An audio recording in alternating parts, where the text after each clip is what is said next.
fine and sunny day tomorrow. Across the UK, online and on DAB. Take a far-out trip into the twilight zone of late-night radio with Iain Unmissable late-night radio with the original king of unconventional conversation. Make contact with Iain Lee. The Late Night Alternative with Iain Lee on talkRADIO. Right, OK, so lots on the agenda this evening. The listener figures are in. What are we up by? We're up 44% on the last quarter. Just some numbers for a bit. Year on year, 230%. So like this, we've got 230% more listeners than we had last year and 44% more listeners than we had 3 months ago. Right, that's great. Here's the thing. I think we've now got too many listeners. I think we've got too many people listening to this show.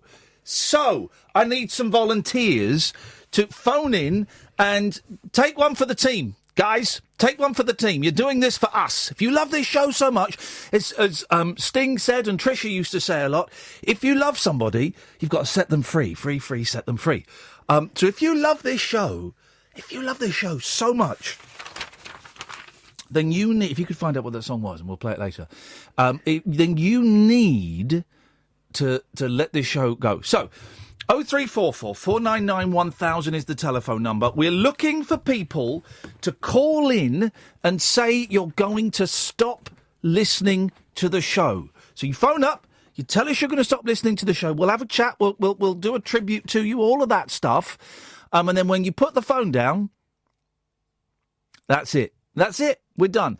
You can go to LBC. I recommend other radio stations for you as the time goes on. I just think we now have too many listeners. We need to get rid of some of them, OK? Is it you? Your country needs you. Your radio show needs you. Why have the phones gone mental? Suddenly everyone seems to be very excited about pulling out of this show. I don't know how appropriate that is.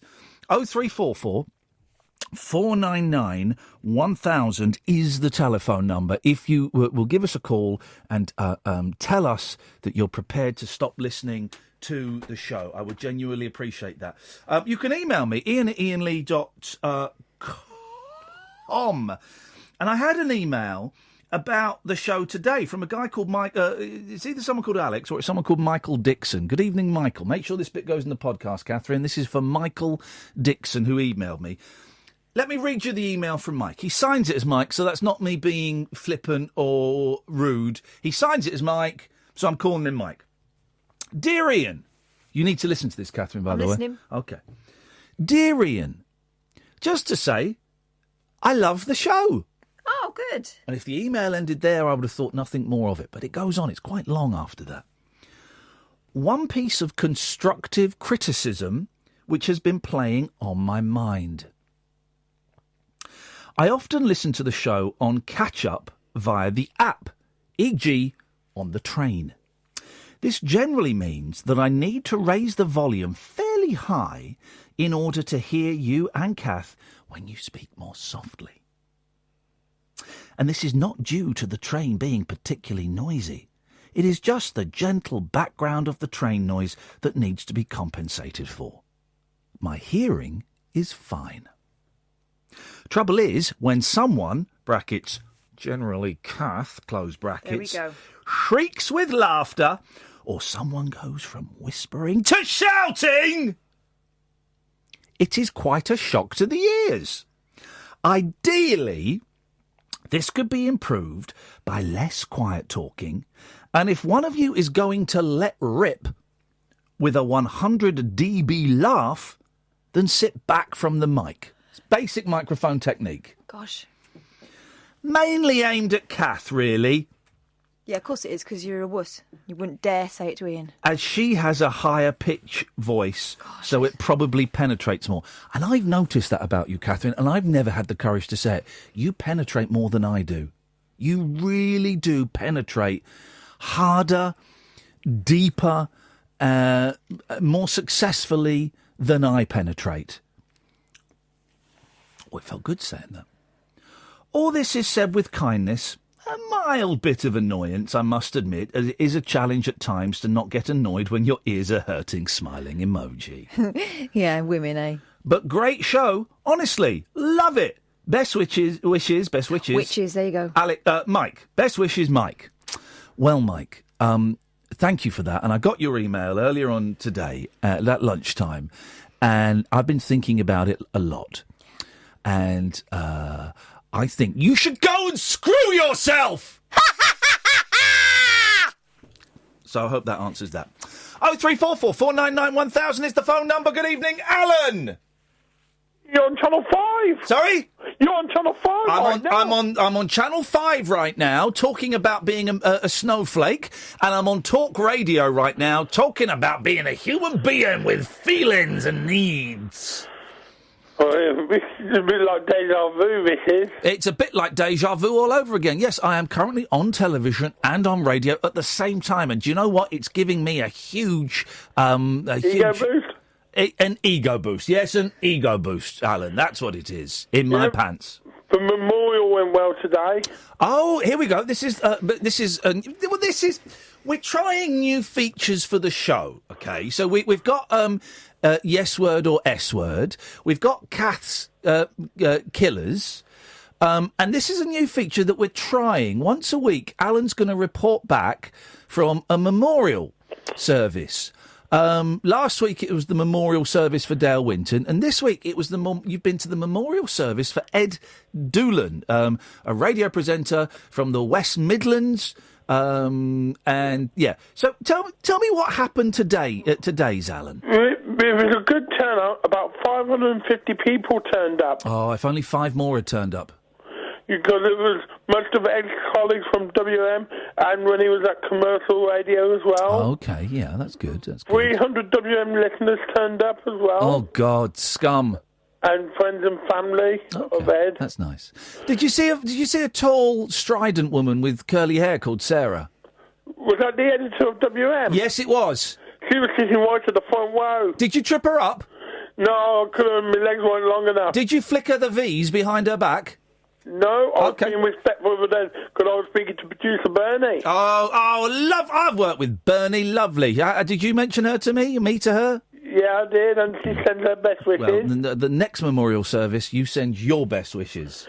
And Nick Owen done a tribute to Ed. So, say this again? Nick Owen did a tribute to Ed. Nick Owen, wowzers. What did he do? Did he do poetry? Did he do a funny voice? He was talking about Ed's career in radio and when he worked at the BBC. He worked in radio as well, did he?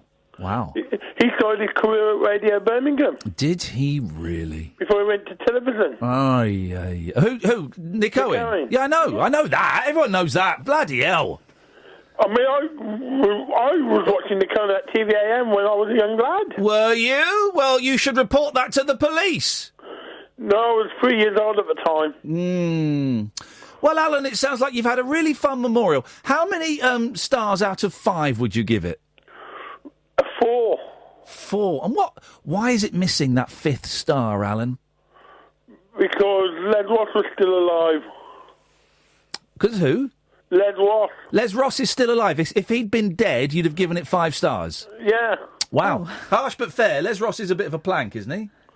Well, he did do breakfast for a long time at the commercial station. There we go. Isn't Les Ross... Thank you, Alan. Isn't Les Ross the one that had the run-in with Hardeep Singh Kohli? I have no idea. You know the one. You've heard that clip, haven't you? Where they're both... Oh, yeah. They're both being idiots. But knowing what I know about Hardeep Singh Kohli, he is the biggest idiot out of the two of them and out of quite a lot of the male population. And this guy said... It's not working for me. Oh, no, Hardeep said it's not working. Said it. And then Hardeep the presenter told him to stuff it. But they were both idiots. Wow. They were both idiots. Speaking of idiots, let's go to Gavin. Good evening, Gavin. How you doing? I'm very well, Gavin. We've got too many... We've got too many... I shouldn't have said that. No, why did you... All right, I've got a question for you, man. Why did you just swear? Yeah, I forgot myself. I'm embarrassed. Okay. We've got too many listeners... Yeah, I'm about to jettison myself from your listenership, but I thought I'd go with this parting thing. You know, people always say if you could go back in time and tell your younger self something that, you know, impart wisdom to them. Tell them something, you've learned something. Son, you should do this. What if you could go back... Well, hang on a minute. You wouldn't go back to yourself as a young man and call yourself son. That would be weird. You can say son to your terminology then to call your. Well, it's you. You go back and say, all right, young Gavin. You go back and say, hello, me. No, you go, hello, young Gavin. Listen, I know you're freaked out, but trust me, this will all make sense. I've come from the future. Why would you call your young Gavin? I'm contemporary Gavin. Why would you call yourself son? That is messed up. Next, you'll be asking to wear a nappy. No, it's better than young Gavin. That sounds. Why don't you call yourself mate? All right, mate. Yeah. All right. Yeah, all right, Catherine. All right. So you go back and say, all right, mate. Okay, back on track. What would you say to yourself? Cheers, man. Yeah, what I was thinking was, people always say, I'd like to give them a warning about the future. Wouldn't you like to go and maybe meddle around with your past to make sure that it was funnier? Hang on a minute. You would go back in time to your... How old are you when you meet yourself? What's a good comedy age? Probably about 11. Okay. And what would you do? You'd tell yourself to be funnier? No, I'd say do this. I'd already, having lived it, I'd have known that the outcome would be comical or slapstick. Well, but then it's happened already. So you'll do it anyway. If you tell yourself to do it, you might not do it. Unless I'd have pointed myself in that direction by calling myself mate and saying, mate, go and do that. Well, no. So what is it? So what is it that you've done that you want to go back and tell yourself to do? Instead of not walking on that rake that prangs up in your face, I'd say, mate, make sure you walk that way, and then prang the rake. But I thought you wanted to do something funny. Well, who doesn't like a face rake? The person that gets hit in the face with a rake, i.e., you. Yeah, it'll be me, but I'm in the future telling me to do it. Yeah, well, no, you're not in the future. You've gone back in time to the past. No, I'm in the future telling me to do it. Hang on a minute. So, you're not, though. Is you now going back to past you? So you're not going into the future to tell old man you? No, I'm telling young man me. Yeah, so you've gone back in time? Yeah, telling me to do that. Are you warped by the fact that you've hit yourself in a rake with a rake in the past? Yeah, which will remind me to make sure I went back to ensure it happened. Right, but so has it actually happened? No, I just won it, man. You've what? You just won it. Mate, listen, don't. I was arguing with an 8-year-old about time travel. You ain't won nothing yet. Yesterday I was at a dinner table arguing with it. Shut up. Other way of it making sense. It's like being on Dotton's show. No one listens. You don't. I was having an argument with an 8-year-old in a Chinese restaurant yesterday about time travel, so don't mess with me. The thing is, have you actually trodden on that rake? What, now or then? Ever? Yes. Right. Actually, you've actually done that? Are we talking theoretically, or have I... No, I'm asking... It's a question. Have you ever trodden on a rake and it's hit you in the face? No. Right. Well, then going back and telling yourself to do it isn't going to work. What you need to do is you need to go and set a rake trap for yourself. But I'd know where it was. Well, no, you wouldn't, because it's... going to come back from the future. No, exactly. So you're going back. Young you won't know where you've put the rake. I'd know where it was. No, you wouldn't. Jeez. Yeah, because my young me would find out where it was. No, you wouldn't, right? You'd find out with your face. Old you goes back to young you. I don't know why you want to physically assault an 11-year-old. Old you goes back to young you and plants a rake somewhere that young you will definitely tread on it. Young you won't then suddenly get that knowledge of where that rake is, because that won't happen to him for like 30 years. He comes back and says, don't stand on that rake. What? So there's a third you? Yeah, why not? Flipping it, man. Get out of it. You're nuts. I'm glad he's an ex-listener. I'm glad. That was nuts. I've got no understanding of time travel at all. Someone else who shouldn't be listening because it's his birthday is Chris. Chris? Your mate Jenny's husband, Chris. Oh, why is he messaging you? Well, because you're busy, and actually your sister's messaging me saying, can you give Jenny's husband Chris a birthday shout-out on your show tonight? No. He's spending his birthday eating pizza and listening to you. I'm not, because he's the one that... No, I won't, right? So Jenny McAlpine from Coronation Street, lovely lady, right? She's married a loser, and I'll tell you why. Chris is the guy that bullied me into shaving my pubic hair off. Did he? He said it would be all right, didn't he? He bullied me. That guy sent me a message during the show. This has been a long trolling since December last year. He's been playing the long con. And he sent me a message, because we talked about me shaving my pubic hair. And Joe, you brought this up. My sister, you brought this up. You brought my pubic hair up. And Chris messaged me saying, yeah, do it. I've done it, and best thing I've ever done. Never look back. Right. The best thing he's ever done? The best thing, pretty much, it's almost a word-for-word quote from that better guy. than marrying Jenny McAlpine? Well, you know, he said, it's the best thing I've ever done. I think you should do it. You'll love it. Right. You'll love it. I'm paraphrasing slightly, but that was the message. Right. And if you don't do it, I'll kill you. That was the kind of PS. So I did it. Right. I shaved my balls. Oh my god. And oh my god. Well, I did what? What? That's where my pubes are. Did you? Were just or as well as? I showed it to you the other day. I got it out here. No, you never. I did. In the studio. Yeah. I wasn't looking at it. Was it out? Yeah, I showed it to you the other day. I can get the camera footage, because I'm definitely in line for it. Go. No, I'm just thinking. Pay out. Good girl. Yeah, pay Riley. Out. Hashtag Ian's balls. Riley. You don't need the camera footage. I'll WhatsApp it you. No. Well, So and around the sort of the trunk. The trunk of your body? No, the tree trunk of my penis. Oh God. Oh, God. Don't worry, guys. We're doing a really good job of getting ex-listeners. But it just around the bottom. No, I didn't do the back. I wasn't risking that with a while. Is that the same thing you do your sideys with? Yeah. And your eyebrows in between? No, I just do that with a razor. I just do a little drink like that when I'm having a shave. Anyway, so basically, Chris, I'm basically, happy birthday. Stop trolling me with pubes talk. Buy a PlayStation 4, Chris, and then we can meet up online and I can show you what it's like to be alive. Right, 0344 499 1000 is the phone number. You won't guess who's just called in. This is Talk Radio. Talk Radio. 24-hour radio debate and entertainment. Talk Radio. We'll get you talking. Rich List Profiles on Talk Radio with the Sunday Times Rich List, the definitive guide to the UK's 1,000 richest people. It all starts in the Sunday Times. Case study. Ed Sheeran. Aged just 27, this flamehead hit machine from Framlingham, Suffolk, was the world's best-selling recording artist of 2017. Sheeran's third studio album, Divide, released in March of last year, debuted at #1 in the UK, the US, and many other major markets. The album produced 10 top 10 entries on the UK singles chart, including the monster hits Perfect, Castle on the Hill, and Shape of You, the latter breaking the record for the most streams of a track, 10 million. Sheeran's Divide tour grossed over $57 million last year, and he's back on the road again this month with another globe-trotting concert tour. Rich List Profiles on Talk Radio with the Sunday Times Rich List, the definitive guide to the UK's super rich. Subscribe to award-winning journalism at thetimes.co.uk.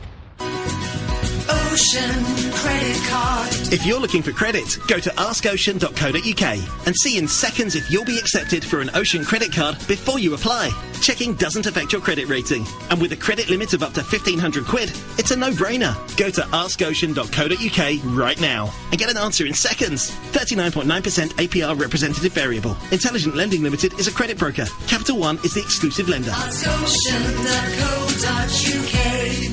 Hello, sir. So you're interested in our Vivaro van with up to 4 years warranty? Exactly. Plus up to 4 years servicing? Right again. And 4 years 0% APR finance with Vauxhall Help to Buy. Really? Search Vauxhall Vivaro. Vauxhall. British brand since 1903. Conditional sale. 4 years 0% APR. Minimum 18% deposit plus VAT at 20% on total price. Financed by Vauxhall Finance subject to status. 18 plus. Business users only. T's and C's, mileage limitations and exclusions apply. We like to talk about what we know about at Glowworm, like the practical training for new installers and the 499 checks we do on our boilers before they leave the factory. Did I mention 30 quid cash back and a free 7-year warranty with every registered install from our energy boiler range on our Plumbing Toolbox app? The Glowworm Energy Boiler range starts at $599 with a 7-year warranty and a £30 cash reward. Download our app or find out more at glowworm.co.uk. Glowworm. Easy does it. Terms and conditions apply. See glowworm.co.uk for more details. If I won the lotto this Saturday, I'd have to treat my mum. Because my mum's always been there for me, no matter what I'm going through. Anything bad, she's always there. Anything good, she's always there. So it's unconditional. As soon as I tell her, she'd just be like, Joe, Joe, we've won the lotto, Joe. She'd be screaming my name and she'd be crying and she'd give me a big hug as well. I've heard like girls call me a mummy's boy, boys call me a mummy's boy, but if I did win the lottery, it's my mum. I love my mum, yeah, of course I do. Lotto. Who wins if you win? Rules and procedures apply. Players must be 16 or over. The Late Night Alternative with Iain Lee on Talk Radio. Are they phoning to say they're helping us out with the figures? Good evening, Susan. Oh, hello. Hello, Susan. I just thought I'd give you a call. I've just seen it online in The Sun. Oh. A lady that lives in Dudley, that's in the Midlands. Oh, it sounds like a limerick. There was an old lady in Dudley. Yeah. Anyway, Yes. she's got a camcorder outside and she checks it every now and again. Anyway, there's a big picture of it in there. She's got a big cat, one of these, you know these big cats that people... You say a camcorder? Well, like a VHS? Or a security camera? What do they call it? CCTV. Right, Sorry, okay, camcorder. CCTV. That's that big thing that your uncle had on his shoulder. With a cassette inside. Yeah. All right. So she's got a CCTV camera. Yes. Yeah, and she checks it every now and again. Anyway, it was in the night time, and there's one of these big cats. It does. You can see it in the picture. It looks exactly like one of these great big cats. Right. They talk about Is it stood next to something so you can gauge its size? Because if I put my camera up against my black cat, she looks massive. But if she stood next to a bin or a 50p piece, then she doesn't. She looks normal size. No, well, this looks... I mean, you can see it yourself. If you go online, you'll see it. It's massive, this thing. Right, so hang on a minute. And the zoo, that's about 4 miles away, said it does look like a big cat, but it's none of theirs. Big cat. They haven't lost any Dudley. animals. Woman claims she's caught big cat prowling the streets of Birmingham. Yeah. That's it. Here we go. Right, let me glum face.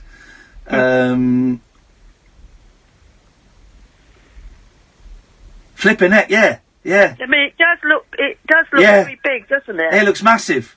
Have you seen it? Oh Kat? my God. Yeah. Yeah. Flip it. Or is it a dog?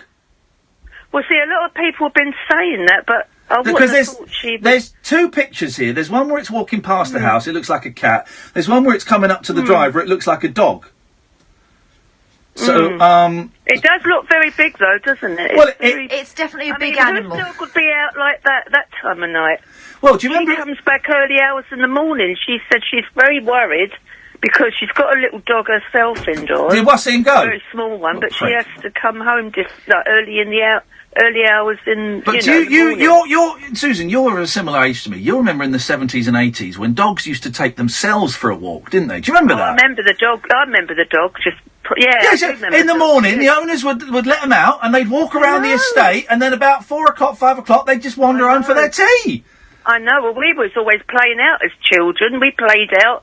I used to have breakfast and I used to play out. I was always playing out. You can't now. It's too. I know. I'm watching the video. That's a dog. Also, has she only seen it once? I haven't read all the. Okay. Because it might just have escaped once. The dog. No one's come forward, as far as I know. Well, you wouldn't, would you? You wouldn't. I love stuff. I think it's a dog, unfortunately. Well, no, fortunately, because I don't want anyone to get mauled by a puma. You know, there's reason to believe that there might be big cats reproducing in the wild, recreating themselves in the wild. Could be happening, Susan. I mean, she might give. I don't know if she's given an interview on the local television or anything. Track her down, Catherine. Let's get this woman. I'm sorry. Did I ask you to do? Did I ask if you could do a little bit of production? Yeah, you did. By maybe booking a guest? Yeah, but doing it now, I'm a bit busy, mate. I'm doing a show. But you're not. You're the producer. Sorry, Mike. Sorry, Mike, for shouting. Not yours, Mike. I'm doing the show, and I'm trying to lift the show from the morosity that you're inspiring. I have to work twice as hard when you're in the studio with me. Trouble is, right? Yeah. When I'm busy, you say stupid things. Okay. Dawn Page. Okay, Sarah, Susan, we're going to get her... See? Can't even say her name right. We're going to get her on the show, Susan. It would be good hearing from her, actually. It would, thank you, Hearing Susan. her account, Yeah. because Hearing I that wouldn't have count. thought someone would go out their way to make out. I mean... No. That would never Because the camera never lies, does it? Well, the camera never lies anymore because there's nothing worth lying for, to quote the Bucks Fizz. Susan, thank you very much indeed. 03444991000. Wasim's put the phone down. Of course he has. Because it's all about you. It's all about you, baby. What are you saying? It's all about him. When do you reckon we'll start getting passive-aggressive emails that say he's not passive-aggressive? His thumbs will be a blur right now. Good evening, Mo. Hey. Hey, Mo. How are you? What can we do for you tonight, Mo? Well, can I just say that I'm an ex-listener, and this will definitely be my last call. Yeah. Why do you not believe me? I wonder why. Shall I tell you why I don't believe you, Mo? Listen, don't interrupt me. What? Don't interrupt me. Don't lick it off you? Shall I tell you why I don't believe you, Mo? Don't interrupt me. Shall I tell you why I don't believe you, Mo? Don't interrupt me. Shall I tell you why I don't believe you, Mo? Why? Because after the previous call, you said you'd never call again. So No, but that I thought we didn't get off at the right point last time, and this time will definitely be my. Shut up for a minute. Come back to a minute. Wasim's emailed. That's no way to talk to a man of God now, is it, Ian? He. Pot calling the kettle again, is it, buddy? No, Wasim, you're a little prick. Who's the man of God in this scenario? Wasim apparently is. He's not. He's a pain in the arse. He's a malicious, nasty, passive-aggressive little prick. Mo! Yeah, but why do you interrupt me? Listen, man. Because I can, because it's my show, because you're rude, because I don't like you, because you come on and think you own the show, because you're a nasty piece of work on Twitter. Those are some of the reasons, Mo. Hey, Mo, can I speak to your dad? Homophobic, you are... Mo, can I speak to your dad? No, I'm not passive-aggressive, I'm aggressive. Can I speak to your dad? No, he doesn't want to talk to you. Okay, well, I'm not going to talk to you until I've spoken to your dad. No, well, don't talk to me. I don't... No, Mo, they can't hear you because I've clicked you off. I've got the power to do that. Mo, I don't want to talk to you until I've spoken to your dad. I need to speak dad to dad. I'm not your puppet. Okay, fine. Well, then go away. Let's go to the trailer. He's the righteous reporter who's got his finger on the pulse of UK politics. They should be scrutinised more closely. The Week with John Nicholson on Talk Radio, Sunday afternoon from 4. Join the stout speaker with a triple lock manifesto to bring you the week's big stories from Westminster, as I said to Tony. Journeying across the week's political landscape, debating all the pressing issues. I'll be presiding over fast-paced political debate. From budget cuts to Brexit, or ballots to backbenchers. All from his heavily reinforced radio dispatch box. Read my lips. It's a 3-line whip to listen to The Week with John Nicholson. Toying the party line, Sunday afternoon from 4 on Talk Radio. Late night conversation, worth losing sleep over. The Late Night Alternative with Iain Lee on Talk Radio. We have ways of making you talk. Do you know what? I looked at the clock and it's only 10:30. Right. And it feels like I've done 3 shows in that last 30 minutes. That was a roller coaster. Dan and Paul, stay there, I'll come to you in a minute. Speaking of big cats, we went to... because we got really good listening figures, thank you, but we do need to lose a few listeners. So if you want to phone in and volunteer to not listen anymore, 03444991000. But we got the news this morning, and I said to Kath, let's get on our bikes, our motorbikes, let's meet halfway, and we're going to have a lunch to celebrate, and we'll pat ourselves on the back.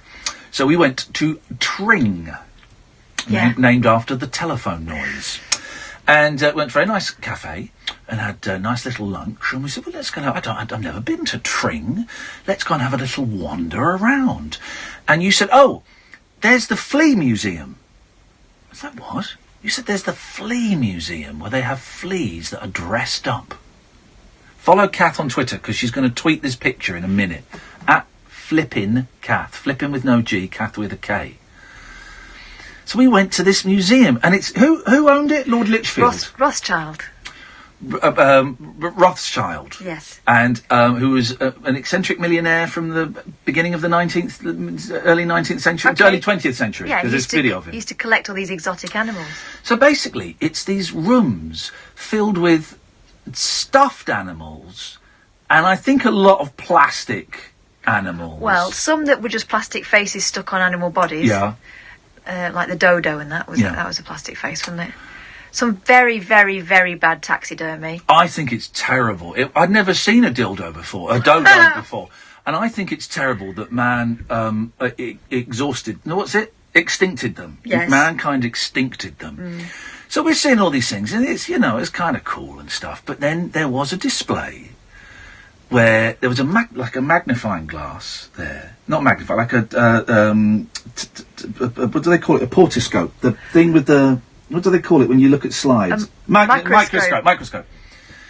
And you looked through the microscope, and there were two fleas dressed up as a husband and wife. Mexicans.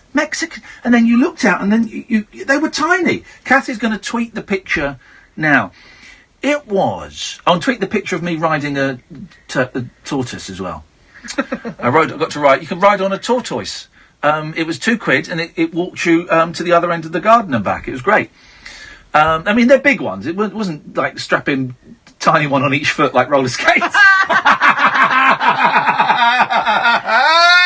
Don't do that. Oh, do it if you've got a kid that can stand up on their own but isn't too heavy. I would say like 4 years old is the perfect thing, because it's not too fast for them. It's chick thrills at home. But it was the weirdest place. I don't quite know. I think there was someone famous there as well, because people kept tapping their partners and walking past me and tapping their partners, and then their partners would turn around and stare, I guess just behind me or something. I don't know. But it was a very, very strange place. What's that book? Alton Towers' Crap?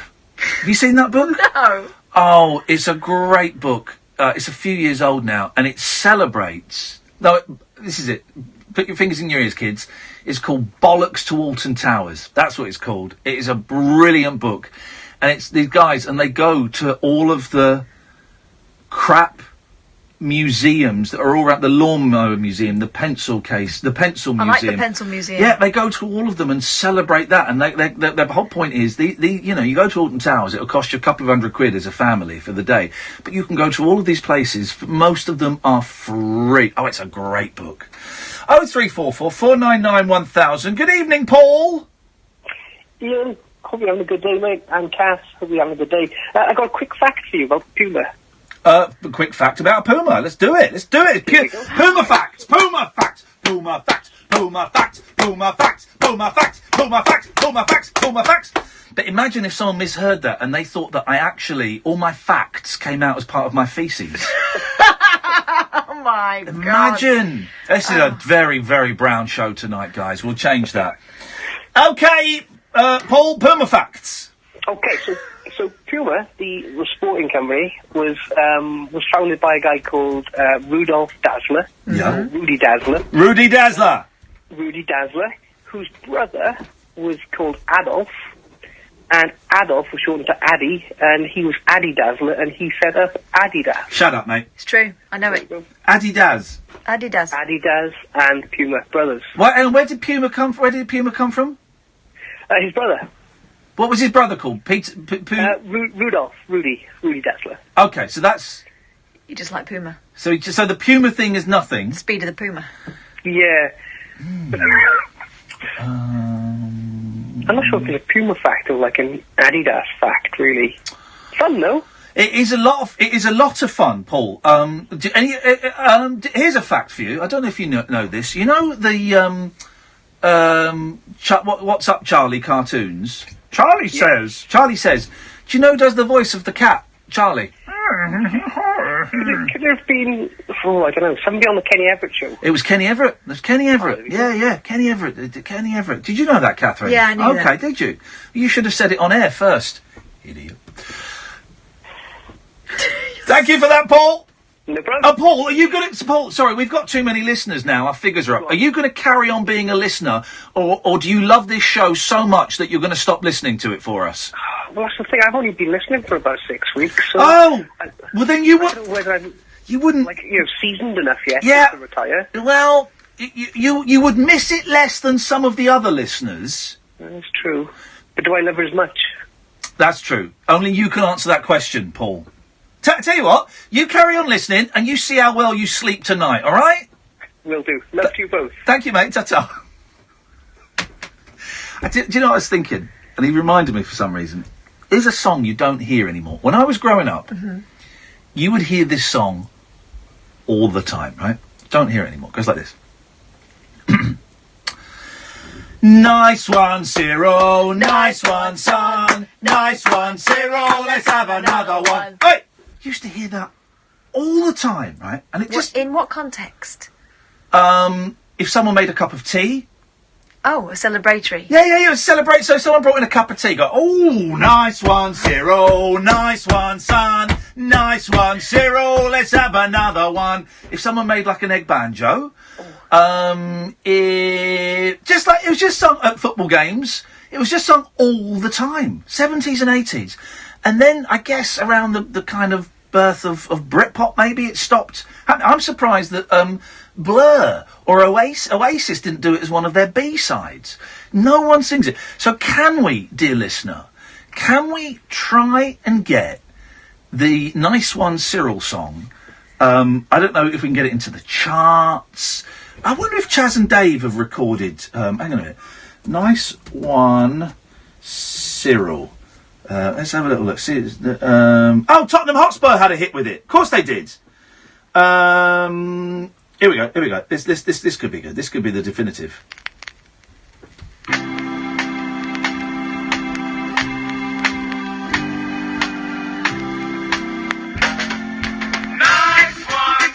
Oh, they've done a reggae version. Nice one, Cyril. Let's have another one. Oi! Nice one, Cyril. Nice one. Take it down now. Nice one, Cyril. Let's have another one. We've had one already. Now we want some more. Whoa! There's verses? There's verses? Sorry, Mike. There's verses? We've had one already. Now we want some more. So come along, Cyril. Let's have another one. More. Oh. Yes, we want some more. So come along, Cyril. Let's have another one.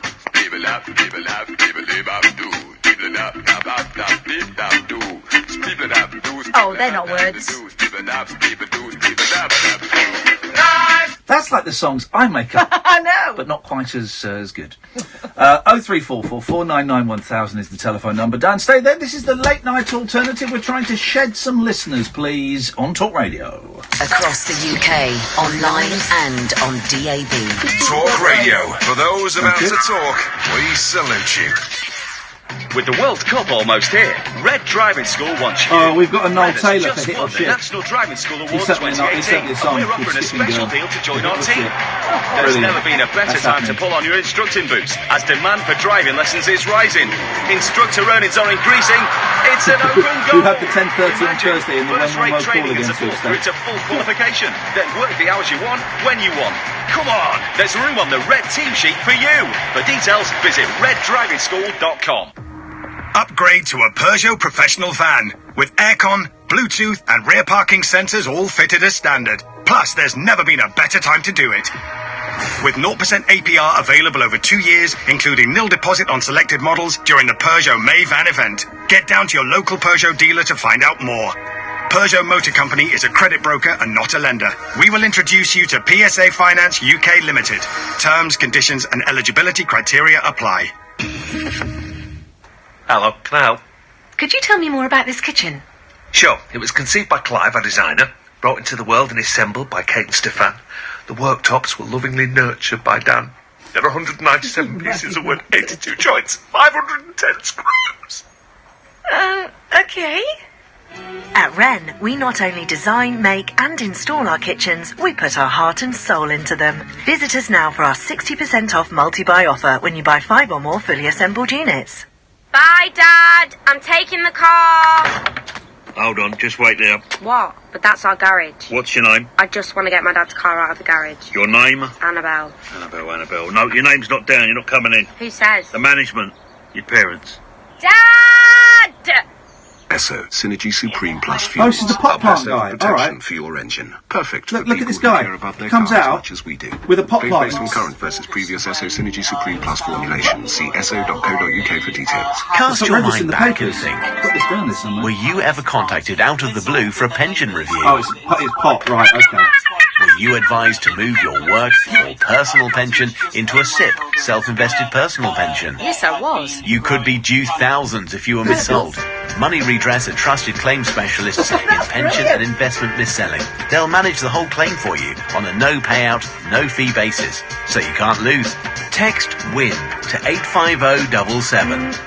Find your perfect pre-owned vehicle with a Mitsubishi approved used range. They come with a guaranteed service history, 2-year warranty, roadside assistance, free annual health check and a 30-day exchange plan. Plus, from the 18th to 27th of May, your local Mitsubishi dealer will be offering a £500 deposit contribution. Visit Mitsubishi-cars.co.uk. £500 deposit contribution with 9.9% APR. Shogun Finance Limited. Offer available between the 18th and 27th of May 2018 at participating retailers only. Credit subject to status. 18 plus UK residents. Across the UK, online and on DAB. Jamie East on Talk Radio. Irreverent afternoon entertainment and essential listening on the UK's premier forum of mind-expanding free speech. Join me, Jamie East. We'll have guests, we'll have phone-ins. Just come to Jamie. Afternoons with Jamie East. Tomorrow afternoon from 1 on Talk Radio. The Late Night Alternative with Iain Lee on Talk Radio. We'll get you talking. This is my job. This is my job doing this. It really is the most fun. 0344 499 1000. Let's go to Dan. Good evening, Dan. Good evening. How are you, Ian? None of your business. Get on with it, boy. So rude. That was so rude. I'm sorry, man. I'm just trying to. I'm trying to find imaginative and fun ways to fend off that question. And I can't say my health is not in question because that's Mike Dickens' line. I'm trying. So that was rude and that was mean, Dan. I apologise, but it's no one's concern. But it's still rude. Mate, honestly, it's fine. It's just a bit of banter, you know. Just quickly, I'm asking, looking for some suggestions, basically. Oh, yes. I'm a big music fan. Like, for example, I've seen Kasabian in the last year. That's rude. That's rude. He said he was a big music fan and then he tossed off Kasabian. Wow. Who's better than them, then? Go on. Who's better than Kasabian? Daphne and Celeste are better than Kasabian. Have you heard of Rick Ross? Do you know who Rick Ross is, quickly? Of course I've heard of Rick Ross. Do you know the song Freemason? What's that got to do with Kasabian? No, because I was going to go on to this, because he basically, he has this song Freemason, and in it he goes, I go to the grave. I go to the grave. You sure it's not Chris Tarrant? Chris Tarrant. Yeah, he does sound like him. What is going on? It's him again. Oh, is this pudding? All right, yes, Dan. Yes, Dan, fan of music and Kasabian. Yeah, so I mean, like, I was just wondering, you know, who would you suggest in going to see? Obviously, you don't like my taste, so obviously, who would you like to go and see? Well, I go and see loads of people. Like who? Well, okay, coming up, we're going to go and see Paul Simon, and I'm not. I mean, I like Simon and Garfunkel. I'm not a huge Paul Simon fan, but he did say this is the last tour he's going to do, and so I feel I ought to. I feel I owe it to him to go and see Paul Simon. Pay your respects. Pay my respects to the dying. I don't know. I don't know. Anyone's better than Kasabian. I don't know any, like, young bands. I mean, to be fair, most of the stuff that comes out now, everyone's trying to be like Arctic Monkeys, and their new album's pretty, you know, I'd rather watch paint dry. Their new album is divisive, apparently. I wouldn't know, because I think they're rubbish. Why don't you go... Here's what you do, Dan. Go online... Order yourself Fossil Fuel, the best of XTC, and listen to some real British music. What about Dire Straits? Right. Thanks for calling, Dan. Bye. He's a troll, yeah? He's a troll. He's gotta be. That is trolling. Although we've got, Nickelback out there. This is the thing, maybe people under the age of, 25 and under, just got shit taste. So I'll stop swearing. Write that note. Maybe they've just got really, really bad taste. I think that what's going on is, to Sam, who is a child, Nickelback is some sort of heritage artist. Yeah. But we remember what they were like when they came out. Crap. Don't swear. I've not written a post-it. I can do what I want. Put a post-it on your computer. Put a post-it over your mouth, ideally. Whoa. Let's go to John in Brizzle. Hey, John. Evening, Ian. Evening, Kath. I've been looking at venues in Brizzle tonight. Have you? Did you have a look at Colston Hall? Isn't that the one that's like 2,000 seats? Oh, God, yeah, I did think that when I tweeted it. Oh, it was you that tweeted! I said, Yeah. He says, come and do the rabbit hole at Bristol. I said, give us a venue. And he tweets one that's got 2,000 seats. we will hopefully fill a 100-seater, but that's it. Come on, you'll fill out 2,000 seats in days. No, we won't. Me and Kath have done gigs where we've had 12 people turn up. And 2 of them were by accident. Yeah. So I think I've emailed a venue called, is it The Wardrobe?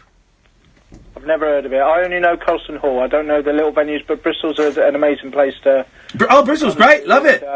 You've got to make sure that it's not actually someone's personal wardrobe, because there are some dodgy people in Bristol. Do you know what? I'd probably do it. We were going to do a show in someone's house and sell tickets for that. We're going to do living rooms, weren't we? Well, we're going to do living rooms, yeah.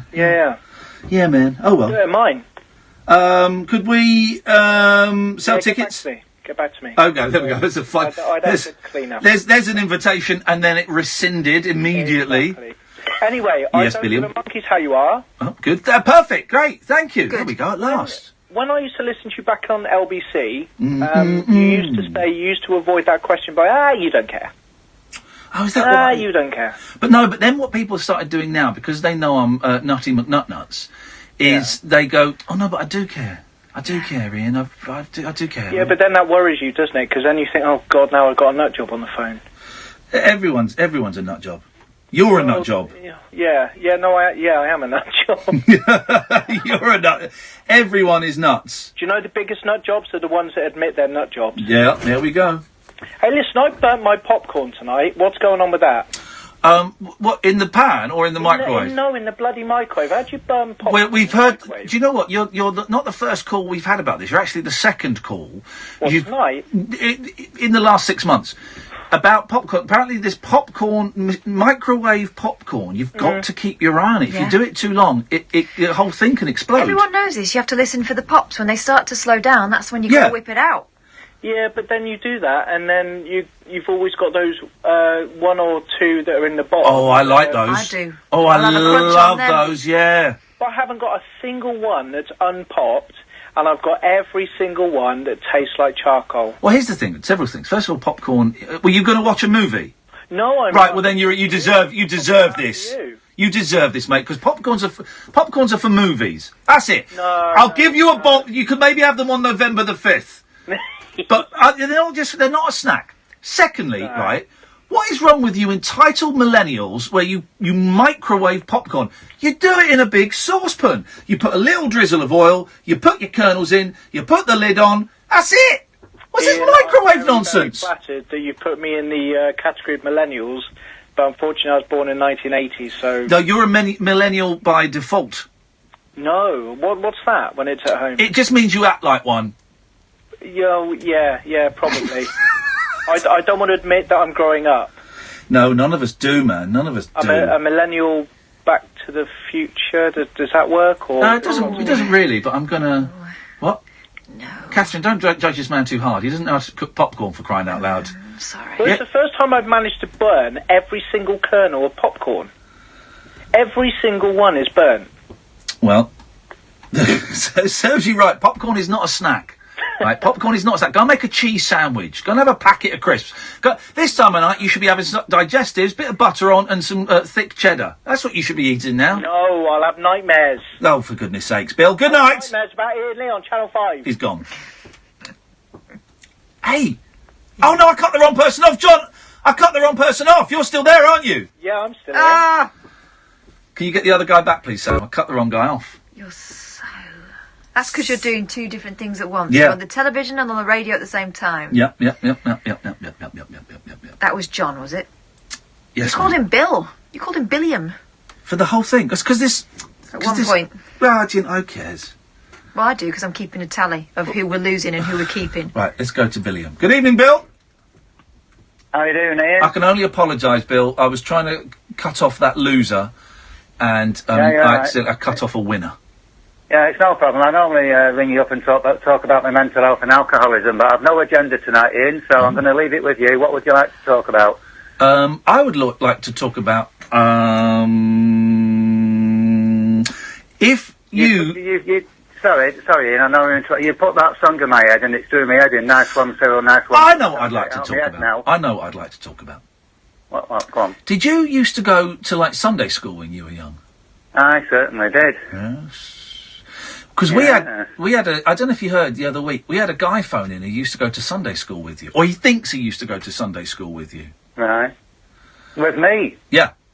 Oh, right. What was his name? Can you remember? I think it was Crisp. I can't remember. I can't remember his name. But he's a really... All right. Well, when I went to Sunday school, the church I went to was St Mark's Church of England in Leighton, near Blackpool. Right. Okay. Maybe it's the same. Maybe it wasn't. I don't know. He may be listening. So it's St Mark's Church, okay. Leighton. Well, if he's listening, maybe he wants to give us a call in 0344 499 1000.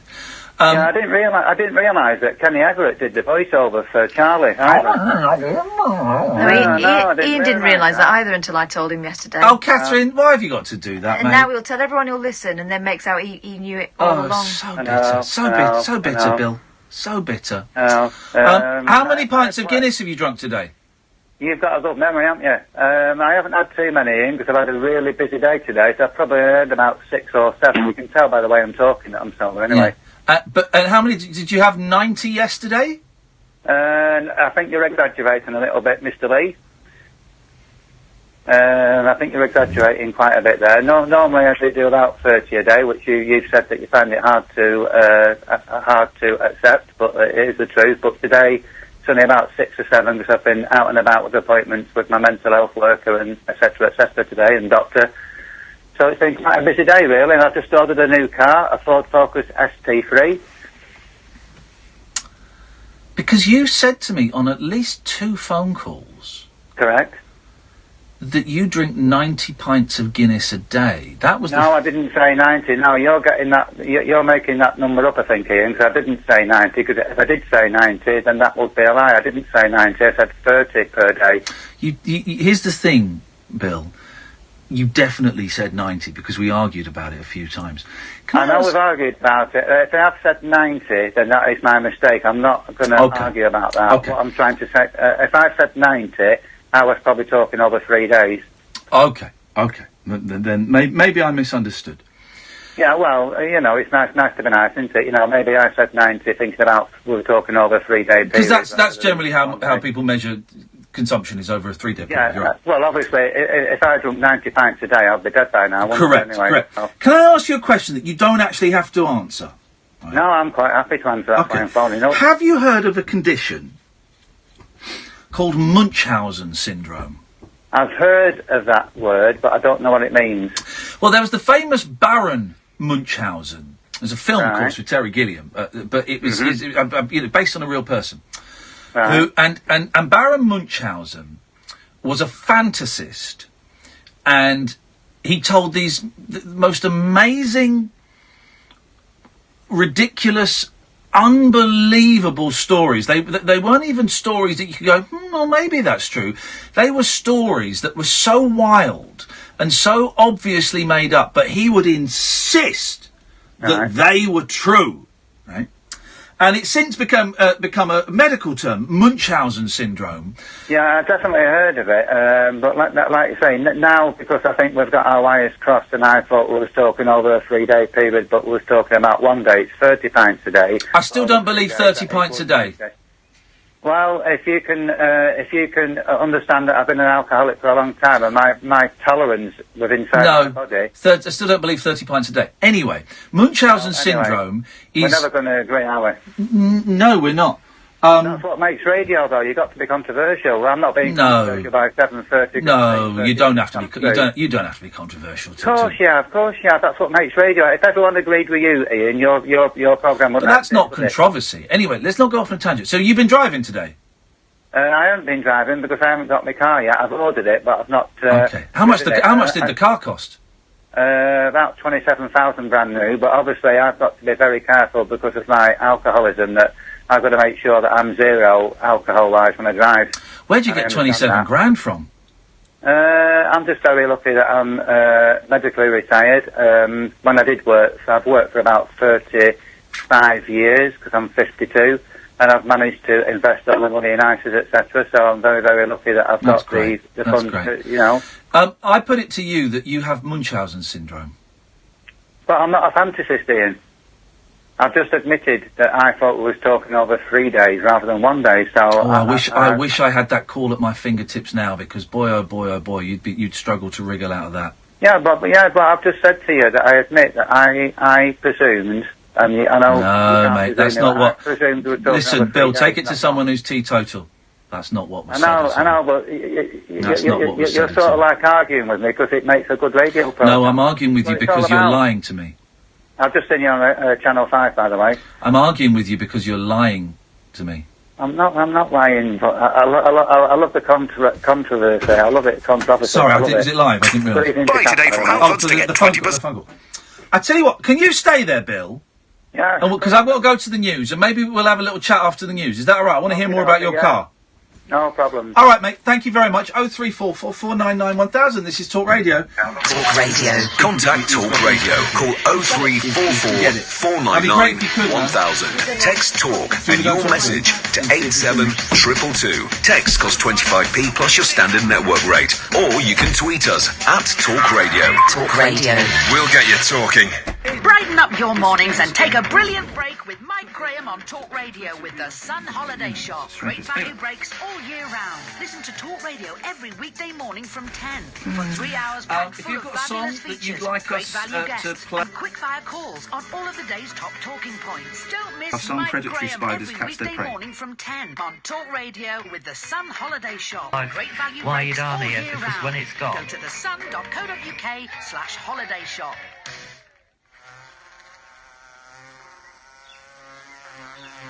Ah, the humble bee. Off to work they go. Amazing what you can achieve when you work together towards a shared goal. That's why we asked you, the customer, what you wanted most when we developed our new transit range. Your response inspired thousands of ideas, creating a new range purpose-built for every kind of business. Take the new Tornado Custom, our most professional and luxurious model yet. You can get flexible rear conference seats offering 30 different seating arrangements. Thanks for that. We couldn't have done it without you. See how we can all work together with the new transit range at Ford.co.uk. Ford. Together, we go further. Keeping your four wheels fresh. All on your instructing boots. When you've got a four-legged friend, can be a hairy business. Until now. Power Out Pet Mess Kit is the brilliant new product from Total Wax that keeps canine carrying cars clean. Whether you take your Vizsla in a van, your hound in a hatchback, or your black lab in a black cab, Power Out Pet Mess Kit is the simple way to remove the unwanted hairs and odors pet passengers leave behind. mental health issues. Total Wax Power Out Pet Mess Kit. Trusted innovation inside and out. Buy today from Halfords to get 20% off. Quite a long time now. I've been put on medication and setting your own Bill, were you the Guinness drinker? Bring your dog to work very much so, yeah. Okay. Didn't say invoice. You've got a good memory. I've got. When someone tells me they drink, was it 90 pints of Guinness a day? They've been seen. That's about it, yeah. Yeah, overdue, so you can stay on top of your cash flow and get back to more enjoyable things. QuickBooks, backing you. Available now for up to 50% off your first 6 months. For terms and conditions, visit quickbooks.co.uk. The Dictionary of Driving by Mazda. Today, the letter F. F is for Fleet Elite. Mazda fleet cars that are a cut above the rest. With Mazda Business Contract Hire, the Mazda CX-5 with aircon, Bluetooth, cruise control and sat-nav as standard is available from £229 per month. And the fuel-efficient and high-spec Mazda 3 is available from £180 per month. Ready to join the Fleet Elite? Search Mazda Fleet. Mazda. Drive together. Business users only. Initial rentals payable. Rentals exclude VAT at 20%. T's and C's apply. You can never own the vehicle. Finance subject to status. Guarantee may be required. 18 and over. Mazda Financial Services contract hire. Across the UK, online and on DAB. Talk Radio, on the hour news headlines. Good evening, I'm James Nish. Talk Radio's been getting the inside scoop on Meghan Markle's family from the only reporter to speak to her father. Speculation continues as to who will walk Meghan down the aisle. TMZ reporter Sean Mendel has been telling Eamon who he thinks will take Thomas's place. I would place my money on Doria Ragland, Meghan's mother. I think that she is the odds-on favorite simply because it's a member of her family. It's the member of her family who will be there who she's closest with. A teacher and a student have been killed and more than 40 people taken to hospital after a school bus and a bin lorry crashed in the US. The coach was taking pupils on a trip with his editor of The Guardian in New Jersey. Talk Radio, a woman who threw acid over her ex-boyfriend as he slept has been convicted over the attack but cleared of his murder. Mark van Dongen was left with such horrendous injuries he decided to take his own life at an assisted suicide clinic. Talk Radio's been told by a Grenfell Tower campaigner she's horrified it's taken the government so long to act on flammable cladding. They're considering a ban hours after a review into the Grenfell Tower fire failed to recommend such a move. Emma Luna says it shows little regard for those who rely on social housing. It beggars belief that material that is combustible is acceptable on buildings, high-rise buildings, mainly for social housing. What does that say to us? And police say they're not treating as suspicious the death of a man whose 2 children were killed in a hit-and-run in Coventry. Reece Clapp-May's been found dead 3 months after Corey and Casper died. Your weather, largely clear skies tonight, will become cold, another fine and sunny day tomorrow. The Late Night Alternative with Iain Lee on Talk Radio. We have ways of making you talk.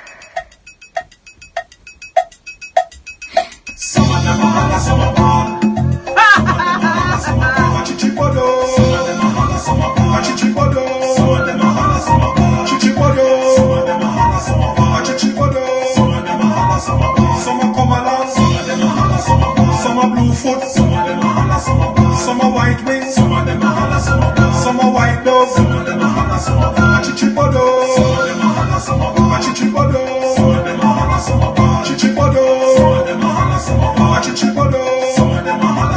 some are tinglings, some are laggerheads, some are chick man chicks, some are grown doves, some are chichipodo. Itchy butthole, itchy butthole, suck my balls, itchy butthole, suck my balls, itchy butthole. That's some song, huh? That is some song. That's the new... anyway, I don't care.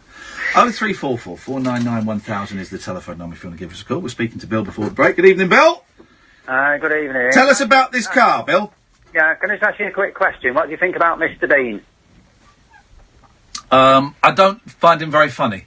But my kids enjoyed the film where he went to France. Yeah, I think that's been on quite a few times. It's very funny though. I like actors that don't speak and they can articulate what they want to say through mannerisms. Well, I used to like there's that Eric Sykes film, The Plank. Do you remember that? Yeah, that's a good film. It's all that. Yeah. Yeah, that frustrates you, does it? That drives me nuts. I know, yeah. Too much of it does. Well, anyway, going back to the car, it's a Ford Focus ST3. It's got 250 brake horsepower, but I'm getting the monsoon pack put on it, so it's 300 brake horsepower. A monsoon pack? Yeah, and that gives you an extra 50 brake horsepower. It's massive. It's a beautiful car. I bet it is. What colour are you getting?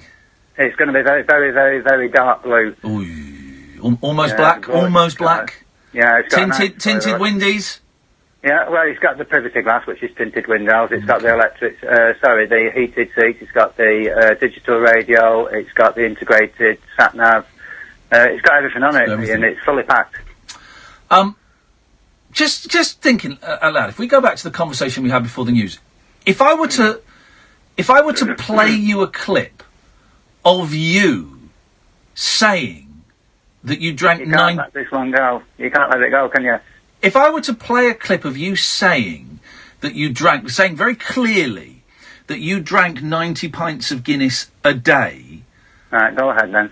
How would that make you feel? As a person. I'd like to hear it first. All right, well, Sam has managed to find it. Despite being a Nickelback fan, he's got very quick fingers. Thank you, Sam. Let's have a listen to this. This is a call from the other day. That's not concern. That's not my concern. That's your concern, man. You can do it. Yeah, if you could understand, Ian, somebody that drinks so prolifically like myself, you get a massive tolerance to alcohol. Yeah, it's physically... so you drink more and more and more. And I don't want to make this the thrust of the conversation, but it is physically impossible to drink the amount of liquid in a day that you have described. No, it's not. It is physically impossible to drink 90 pints of Guinness in a day. No. I have to respectfully say that what you're saying is incorrect. Okay. Here's the thing, right? It makes no difference to me whether the 90 pints is true or false. It makes no difference to me whatsoever. Okay, so I personally don't believe it, but that's my problem and not yours. And I just wonder. It's just got me wondering if it's not true. Why? Right, okay, so when I say 90 pints, I'm talking in total, I'm talking the total amount of alcohol consumption, so I'm talking pints and shorts, so in total it equals 90 pints. I'm talking about pints and shorts, top shelf job. A day? So if do you want the units, do you want the conversion? No, it would be meaningless to me, so no. Hey, listen, I don't want to call you out for it. If that's what you want to say, then if that's your truth, then that's your truth, man. But you still don't believe me. No, I don't believe you. The words you're using means you don't believe me. But Bill, I don't believe you, and you're not going to convince me otherwise unless I sat there and watched you do it, which is something I don't really... Okay. So there's that, Bill. Yeah, I heard that, and it was my mistake that I misunderstood what you were saying, that you was talking per day, and I was thinking you were talking over a 3-day period, so it's just a genuine... how can I put it? I misheard you incorrectly. So yes, what you say is over true, over two phone calls you misheard. You over 2 phone calls. Bill, I worry about you, brother. I worry about you because I starting to get a picture of what may or may not be going on. You may be a delicious eccentric winding me up, and that's wonderful if it is because it's working. But I worry about you. Well, we've got to make a radio program between us and the other. No, we don't. No. Me and Kath have to make a radio program between us. No one else has to. Me and Kath have to. Well, you wouldn't have a radio program without your callers, would you? Yes, I would. Or your listeners. Yes, I would. With that, yes, I would. Because you can talk. You can talk without any callers, can't you? I appreciate that. So, are you saying then that you phone up and lie to me just to create controversy? No. I do like controversy, but I don't tell lies. I do like to have a bit of controversy within the programme, but no lies. Okay, man. I like to try and pick your brains. Let's put it that way. Let me play some more cards in this game of blind man's bluff. I don't believe you drink 30 pints of Guinness a day. I don't believe you bought a £27,000 car. And I worry about you. I worry about you. I love the controversy. I love it. Please be careful with that. You've asked me about my financial situation. I've explained it to you quite concisely. Yeah. And I don't believe you. You don't believe me, but you don't believe me all the time because that's why you love me calling in. Which is why I don't love or hate you calling in. You're a caller, and you know that's great. Everyone's welcome. I wonder if the suggestion that you have Munchausen syndrome, where you know, to you they are real, but you know, factually they are not. I wonder if that is a diagnosis that you might have had at some point. No, I've never had the diagnosis because I'm not a fantasist. I do state the truth. I might make mistakes, and nobody's perfect. May I ask?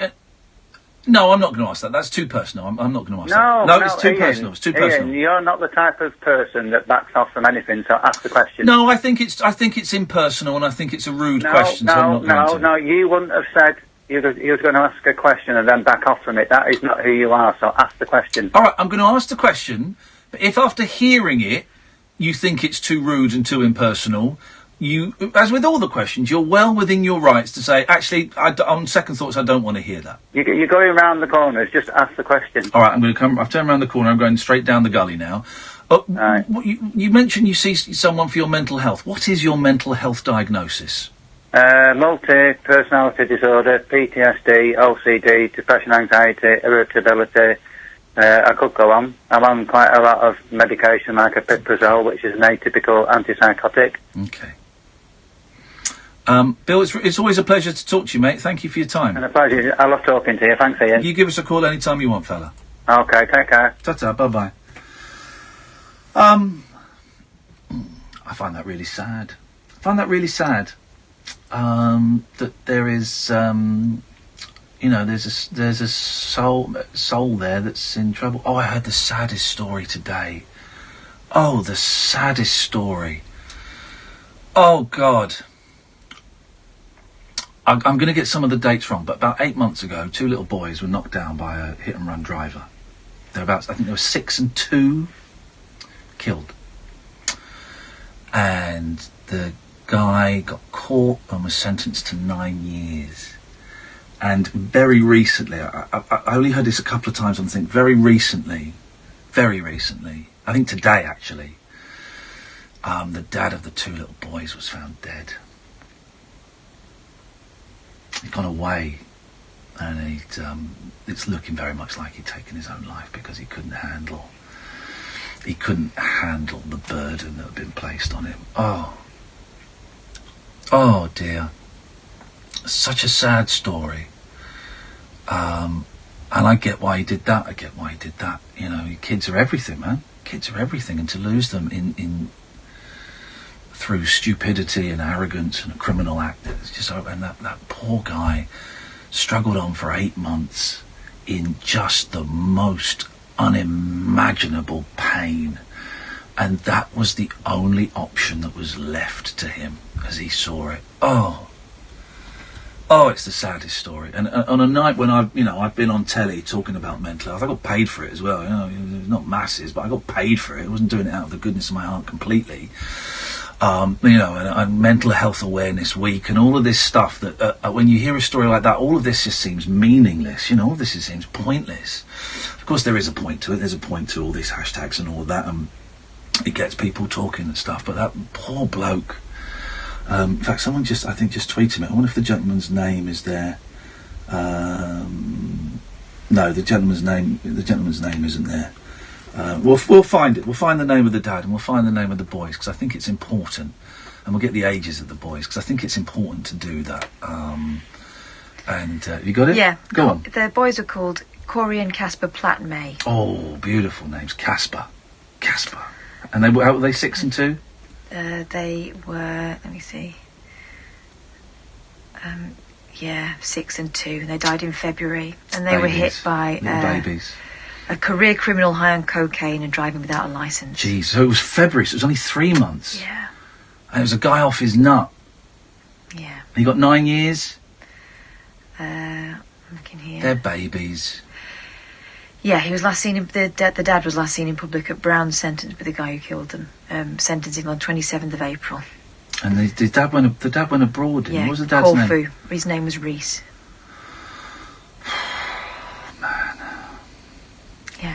Robert Brown, jail for 9 years. So he'll be out in 4. That family's destroyed. It's terrible. The rest of the family, their lives are destroyed, devastated 3 times. 3 times. 3 huge losses. Oh, I'm welling up. That poor dad. Because we got kids. Catherine got kids a little bit older than that, but around that age. And I get it. I totally get why that dad. God, I'm welling up here. I totally get why Reese felt he couldn't carry on. Totally get it. Oh dear. All because some idiot was coked off his nut and driving like a lunatic. Well done. Destroyed a family. Ay. We'll have a clunky gear change, guys. Don't worry. 03444991000. This is Talk Radio. Talk Oh, Radio. it's such a sad story. Digital debate for the UK. Pick up your phone and talk radio. We'll get you talking. Countdown to Brexit on Talk Radio with The Times. Know your times. The clock is ticking as the UK prepares to officially leave the European Union. Listen to the No Nonsense Breakfast with Julia Hartley-Brewer tomorrow morning from 6:30, when she'll be joined by Times journalists to discuss the latest Brexit developments. Don't just be informed, be well informed with debate, analysis and opinion from right across the political spectrum. Countdown to Brexit with Julia Hartley-Brewer. Weekday mornings from 6:30 on Talk Radio with The Times. Martin could be like this, or like this. Just like his Citroen C3. Citroen C3 is available in 36 colour combinations. We could have made a car, but we made a car for you. Citroen C3 is now available with 0% APR. Visit citroen.co.uk to find out more. Citroen UK is a credit broker and not a lender. Terms, eligibility criteria and returns conditions apply. PSA Finance UK Limited. 0% offer is only available on selected versions. Visit citroen.co.uk for more details. Ready for the big games this summer? Got a ticket to Russia booked? Front row seats guaranteed? No, don't worry, you don't need any of that to enjoy the football. Go big with AO.com and watch all the action on a large screen 4K TV. Plus, if England reach the knockout stages, claim up to £300 back. With free next day delivery included. Get this exclusive offer now at AO.com. Let's go! Offer ends 18th of June. Well, T's so and far, C's only apply. good things on loads of things on Twitter about that. If you're looking for credit, go to askocean.co.uk and see in seconds if you'll be accepted for an Ocean credit card before you apply. Checking doesn't affect your credit rating. And with a credit limit of up to 1,500 quid, it's a no-brainer. Go to askocean.co.uk right now and get an answer in seconds. 39.9% APR representative variable. Intelligent Lending Limited is a credit broker. Capital One is the exclusive lender.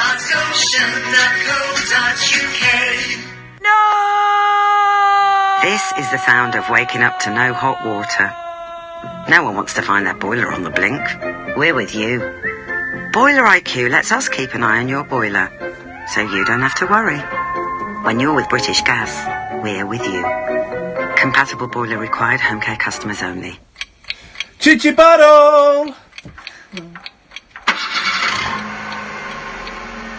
One thing we've learned over time, there's always room for improvement. Something we've been working on for over 50 years as the UK's #1 commercial vehicle brand. So we asked you, the customer, what we could do to improve our new Transit range. Your response inspired thousands of ideas, creating a new range with a model to fit any business. Take the new Transit Custom, our most versatile and hard-working model yet, with an advanced optional Sync 3 system, offering voice control features and much more. Discover what the new Transit range can do for your business at ford.co.uk. Ford. Together, we go further. The Late Night Alternative with Iain Lee. On air and off the leash. On Talk Radio. 03444991000 is the telephone number. We got one more call lined up. Then the switchboard is free after that, guys, so you can call in. It costs you pennies. Generally, it's free. Part of most packages, pennies at most, because you'll speak to Sam. Take you 45 seconds. He'll take your name and number, and we'll call you straight back. After midnight, we have got a yes word or S word from Noel Taylor, called The Skipping Girl. Haven't heard it? I never want to hear them before. I hear it with Virgin Ears, the yes word or S word. I can't believe we've actually come up with a feature years after starting this industry. Good evening, Jerry. Hello. Hello, Jerry. I'm doing 100% today. You're not feeling 100%. What percentage are you feeling? 75. That's not bad. That's not bad. I've got a problem. What's your problem? Social worker. Uh-oh, being a knob again. Yeah. Go on, why? I've got the bailiffs coming around. To the flat? To the care home. To the care home? Yeah. What for? Yeah. Outstanding money on previous property. Right, okay, how much do you owe? 600 quid apparently, but I don't pay my... I'm controlling me in finances. The council on it for me. So who's in charge of your finances? The social worker? Staffordshire County Council. Right. And they're supposed to pay all my bills. But hang on, didn't you say that you'd stop paying the rent on your previous place? Yeah, because I don't live there anymore. Okay. But is your stuff still there? moved out. That's another story.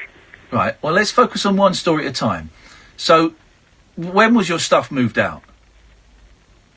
I'm not exactly sure. But it's not the property. It's the property before that one. Oh, flipping it. Well, hang on. Well, how come money is owed on it? I don't know. You just call for the 600 quid on that one. Well, hang on. They don't just suddenly. I know this because I watch Can't Pay, Take It, We'll Take It Away. They don't just suddenly say, right, we're coming round, we're sending the bailiffs round for 600 quid. There must have been some communication before that.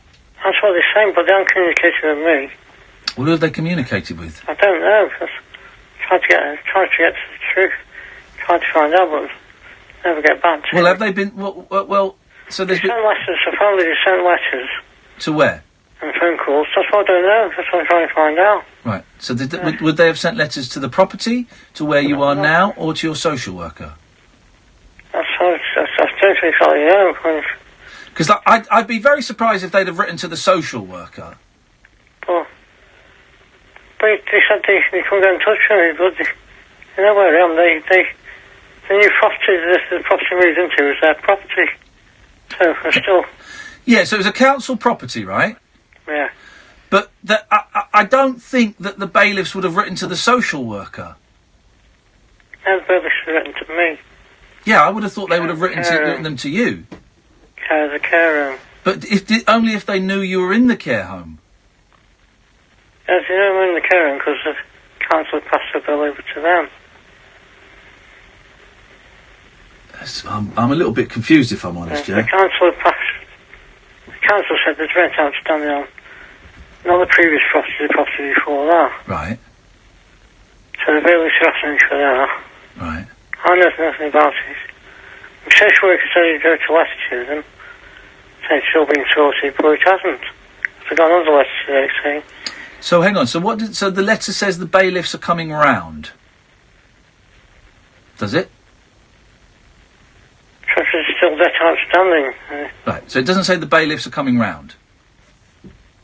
No, but they certainly... Right. Well, then breathe a little bit easier, because if the bailiffs aren't coming, if it doesn't say the bailiffs are coming round, then there's still time to sort this out.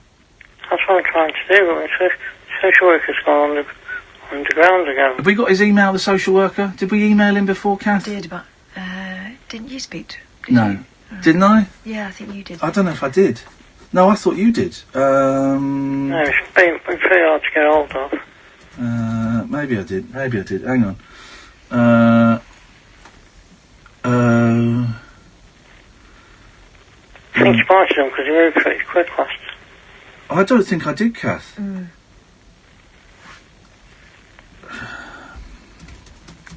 on, we're just going through emails. Hang on. Let me see what I've got. I'm pretty sure it was you.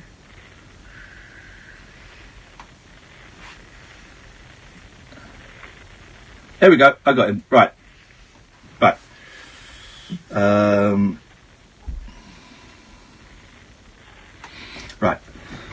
Hello.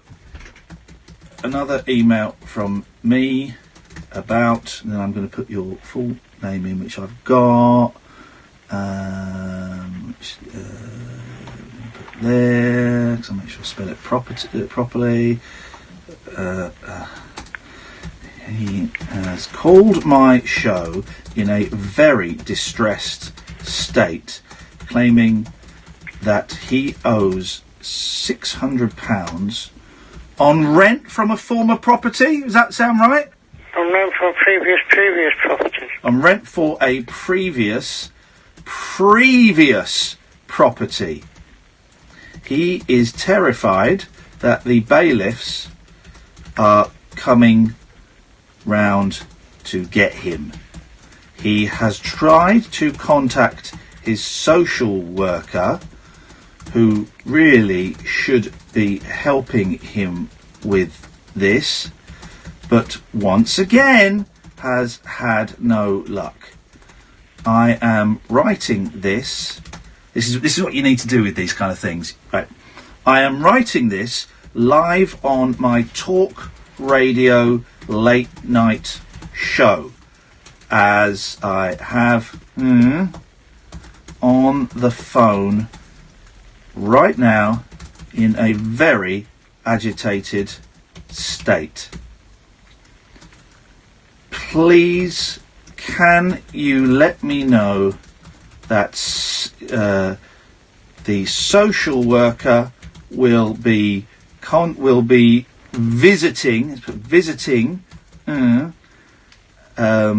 this week to help put his mind at ease. Does that sound okay to you, Catherine? I think so. Does that sound okay to you, Jerry? Yes. Yeah, sounds okay? Yes. Right. What I will get is an email probably tomorrow. Probably tomorrow saying, thanks for your email. I've forwarded this on to to Jerry's social worker. Because that's what I got last time. And last time it seemed to work, didn't it? It did work. All right, fine. We've told them I'm doing it on the radio. We've told them that people have heard it. And if they don't play ball, we'll start naming some places, and we'll get. Don't panic. It's not the situation is not great, but it can be sorted at this stage. It's not as bad as I first thought when we started taking this call. I just want to know what's going on, because nobody tells you anything. Don't know, of course no one tells you anything. Why would they tell a human being what's happening in their lives? We'll get this sorted, Jerry. Now, all I've got to say now is up your bum. People. There we go. We'll get that and send. Right, we'll get that sorted. Good evening, Glenn. Good evening, Ian. Thank you very much for what you just helped with there, with the bailiffs. Okay. Right, could you please tell that gentleman there's no need to be scared of bailiffs. Okay. I know it's hard for people to get their head round. Yep. I've just gone through a business who's gone bust. And I had to resettle everything. Oh. And I know you don't normally hear me like this, Ian. If you speak to them and negotiate with them, they don't become bullies. Well, here's the thing. Also, we've seen where Jerry lives in a. You're Glenn. Jerry lives in a care home. He ain't got nothing. I don't know what they're going to take from him because he ain't got anything. And I think it'll be one of those things. The bailiffs will turn up if they do, which I don't think it'll get that far. And we'll go. There's nothing here, guys. The bailiffs are basically bullies because they're on commission. Well, yeah. And that's not why I rang you up, but you changed my mind to speak about Jerry. Yeah. I don't know whether he's capable of it or how calm he can stay, but it does work out. Okay. Keep you calm. Okay. I'm getting trolled online. Sorry, by someone who's a dick. So, Anyway, can I speak to you? Yes. About what I wanted to speak to you about. Yeah. Everybody has a talent. Well, not everybody. Everybody. No, yes, everybody has a talent when you can dance, sing, No, whatever. I don't think. Not everybody. I know talentless people. Of course they do. Everybody has a talent. No, they don't. It was a ridiculous thing to say. Not everyone has a talent. Yeah, but what I want to know is what is your secret talent? I'm a hypnotist. Yeah. Yeah, I'm a stage hypnotist. That's my secret talent. I used to I'm do a cook. hypnotism shows. You're a cook? I'm a cook. I'm a cook. All right, Steven Seagal. So you're a hypnotist and I'm a cook. Yeah. You hypnotise me to cook. Well, I wouldn't need to. You can just cook anyway. What's your top dish, Glyn? Sorry? What's your top dish?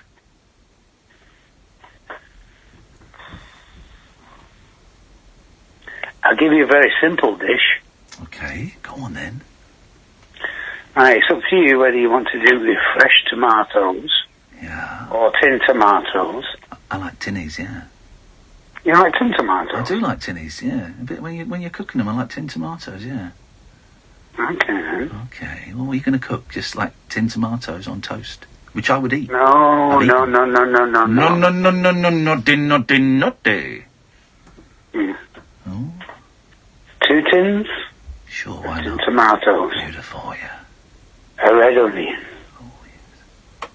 Peeled and cut in half. You would peel it, I'd have to peel it, yeah. Right. Are you making tomato and onions? My favourite! Yummy! Kath, you're the leveller. I love you, Kath. Thanks for calling, Glyn. Freezing, I'm going to get cold. This is Talk Radio. Across the UK, online and on DAB. The incredible new sound of Talk Radio. The No Nonsense Breakfast with Julia Hartley-Brewer. The biggest breaking news stories, headline-grabbing guests, and razor-sharp opinion. Join me, Julia Hartley-Brewer, when I'll be turning up the heat every morning from 6:30 with an essential mix of straight-talking debate, heavyweight political guests, and fearless comment. Waking up the nation with a brand new breakfast conversation. The No Nonsense Breakfast with Julia Hartley-Brewer. Tomorrow morning from 6:30 on Talk Radio. Unmissable late-night radio with the original king of unconventional conversation. Make contact with Iain Lee. The late-night alternative with Iain Lee on Talk Radio. 0344 499 1000 is the telephone number if you want to give us a call. What's wrong with you? So cold. Oh, grow up. Look, there's ice coming off it. Grow up. Grow up. There is actual ice coming off. Yeah, grow up. Grow up, woman. Okay, I'm taking the Ev. Hang on a minute. Glyn, we finished. Just give me double bubble for 1 minute and let me finish the recipe. It was taking forever. It was taking forever. Because I wanted it to be perfect for you and Kath. But you're not. You're just telling us. Just tell us what it is. You don't. It's not perfect while you're talking slowly. It's like pulling teeth, getting content out of you. Right. 2 tin tomatoes, red onion, peeled, chopped in half, knob of butter, fresh basil, mix it all up, simmer it for 35 minutes. Best pasta sauce ever. Right. Okay. Yeah, that's fine. You're forgetting the garlic. Well, that's my secret talent. What's yours? Well, hang on a minute. Right, I've told you, and that's not really cooking. Is it not? No. You just put some tin tomatoes and an onion in a pan. What can you cook? Cook your face in a minute and my fists now. You forgot the garlic. You forgot the oregano. When I a did bit of sugar. When I did the show with what's his name, James Winsfield, the chef, James Mason, Jamie Hardy, James Wiltshire. No? Something like that. Willenshaw. James Withy. Keep going. James Watgren. James. You don't know it. You're googling it. James Rice. James Nice. It's 2 first names. His surname is a first name. James Stewart. James Stevens. James Martin. Boom. No. He made a really nice little sauce. Sort of using that recipe, but better. Yeah. He put garlic in. Yeah, put garlic in. That's standard. He made a lovely little sauce, right, that you would put on pasta. I don't think he used it for pasta. He used it for something else. And honestly, it was. I don't know if the show's gone out. I don't know when it goes out, but I've got no idea. But it was such a thrill to be sat in his kitchen. I was just sat on I didn't do any cooking because obviously I couldn't. But I'm sat on a stool watching him cook. And this female chef whose name escapes me, but she's got a restaurant. She was brilliant, right? And I'm sat there just watching the two of them, and it was like watching Pete Heat do magic. Yeah. You know, I had the same understanding of how Pete did what he did as I did with James Martin was cooking. I just don't get it. I don't get how those things lined up on a chopping board. And then suddenly you've got a delicious meal. Well, I just love the whole process of it. I heard Jamie Oliver being interviewed the other day. He's got a cookery school, does classes. You know, one of the most popular classes? Knife craft. Oh. He says they come in rubbish, yeah. like me. I mean, I chop onion. You know, they end up the right shape, but it takes me ages. Yeah. And he says they go out going... James do that. James Martin told me off for cutting wrong. Because he gave me the knife to cut some mozzarella. Right, and I didn't do it on the chopping board. I did it on his metal work surface. Oh, well. And I went, and I did it. And I looked up and went, is that right? He went, well, you've just blunted my knife, but yeah. I thought, flipping out, he was telling me off. But he did it, he knocked up this sort of pasta sauce. Literally 3 minutes. And you taste it, you go, That is incredible. Well, you know he does it for a job, right? I know. He's been doing it for a while. Honestly, I don't know. It may have gone out. I normally get tweeted by someone going, "Oh, I've just seen you on telly." I don't know what these things are about, but you know, sat closer than I am to you. Yeah. It was a real honour to watch. You know, two masters. I don't know how great he is. I don't know, but two people are really, really good at what they do. Watch them up close and effortless. And he's presenting a TV show as well. He's talking to the camera. I'm just going to. It's great. Absolutely great. What a thrill.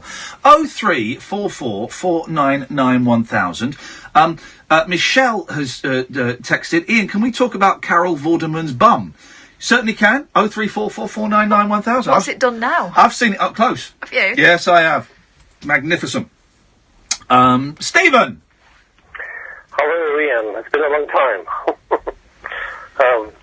I spoke to you at the start of the year and we had a misunderstanding. I told you that there was a new Bruce Lee film coming out and I think you took it the wrong way and you said to Kath, I don't know where he was going with that and cut me off. And so I took umbrage at that and I haven't been calling since. But I thought, well, it's the new year and everything. We're well into the new year. And why would I get offended about a new Bruce Lee film coming out?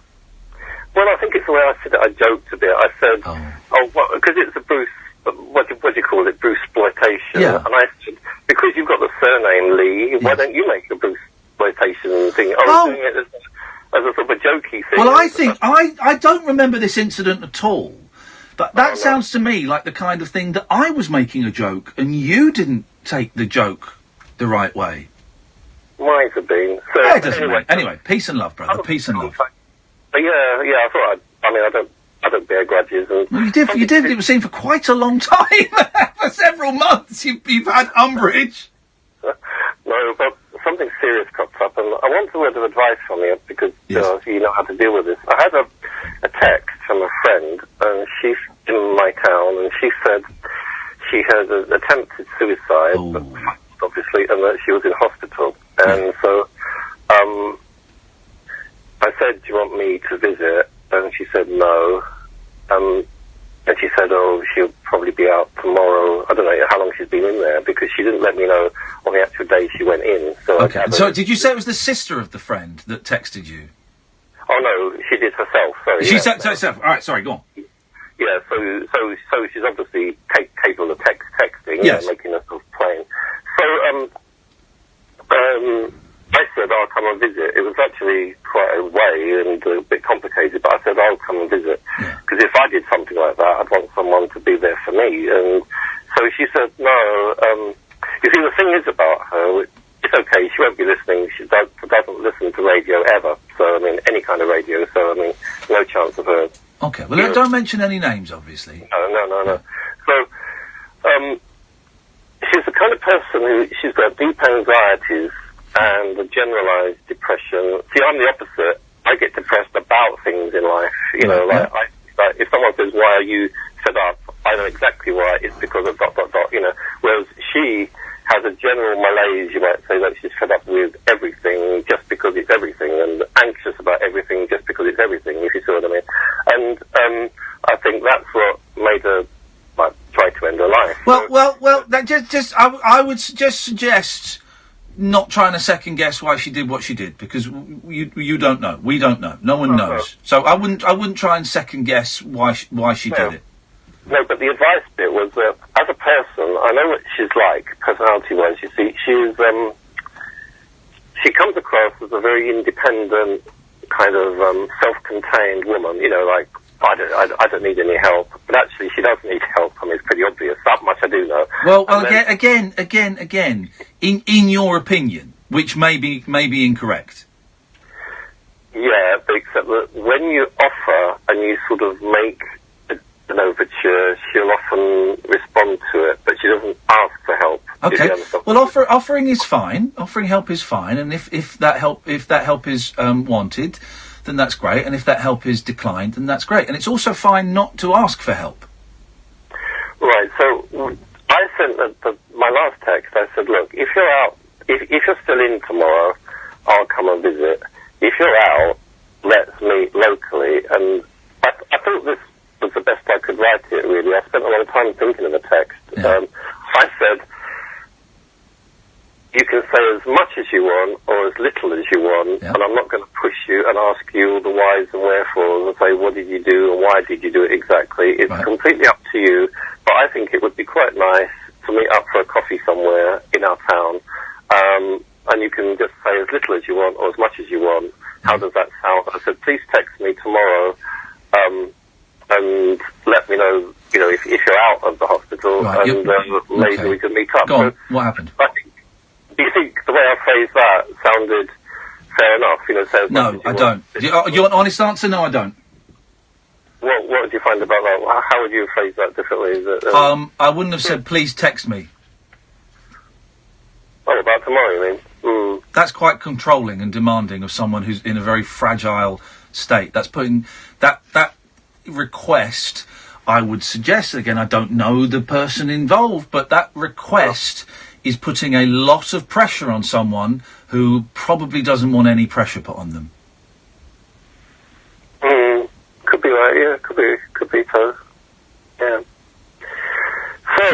Please text me the response. Please text me your response to this situation that I am requesting in a very forthright, caring, but forthright manner. Please text me. How many times has she's told you twice that she didn't want you to visit? Oh no, only once. No, she didn't say don't visit. She just said because it's a long way to go, because I'd have to catch. Oh, that's not what you said. You said that you'd asked her if you could go and visit, and she said no. Oh no, sorry, I didn't. Yeah, not because she didn't want to visit. She was thinking of the practicalities of it. Well, she said she was thinking of the practicalities. Maybe that was her being polite and not wanting to hurt your feelings.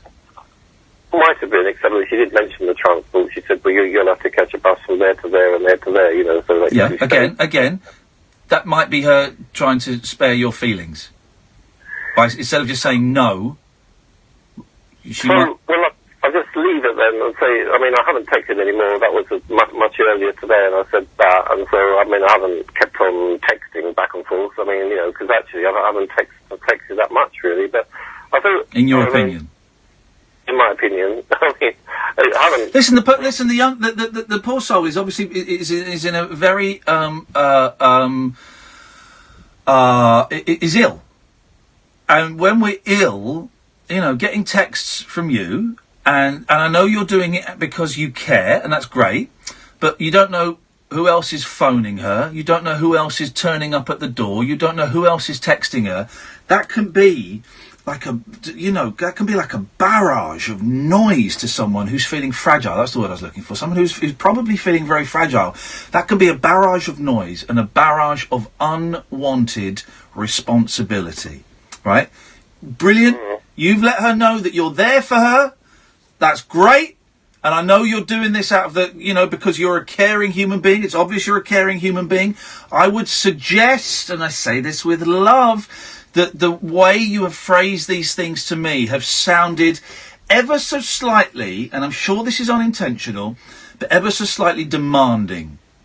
That's how they've come across to me. And I would just leave it. I would just leave it. Maybe send her another message in a week, just saying, I'm thinking of you, hope you're well. Something like that. Something where there's no, why don't we do this? Hey, could I do this for you? None of that. In a week, thinking of you today, hope you're well.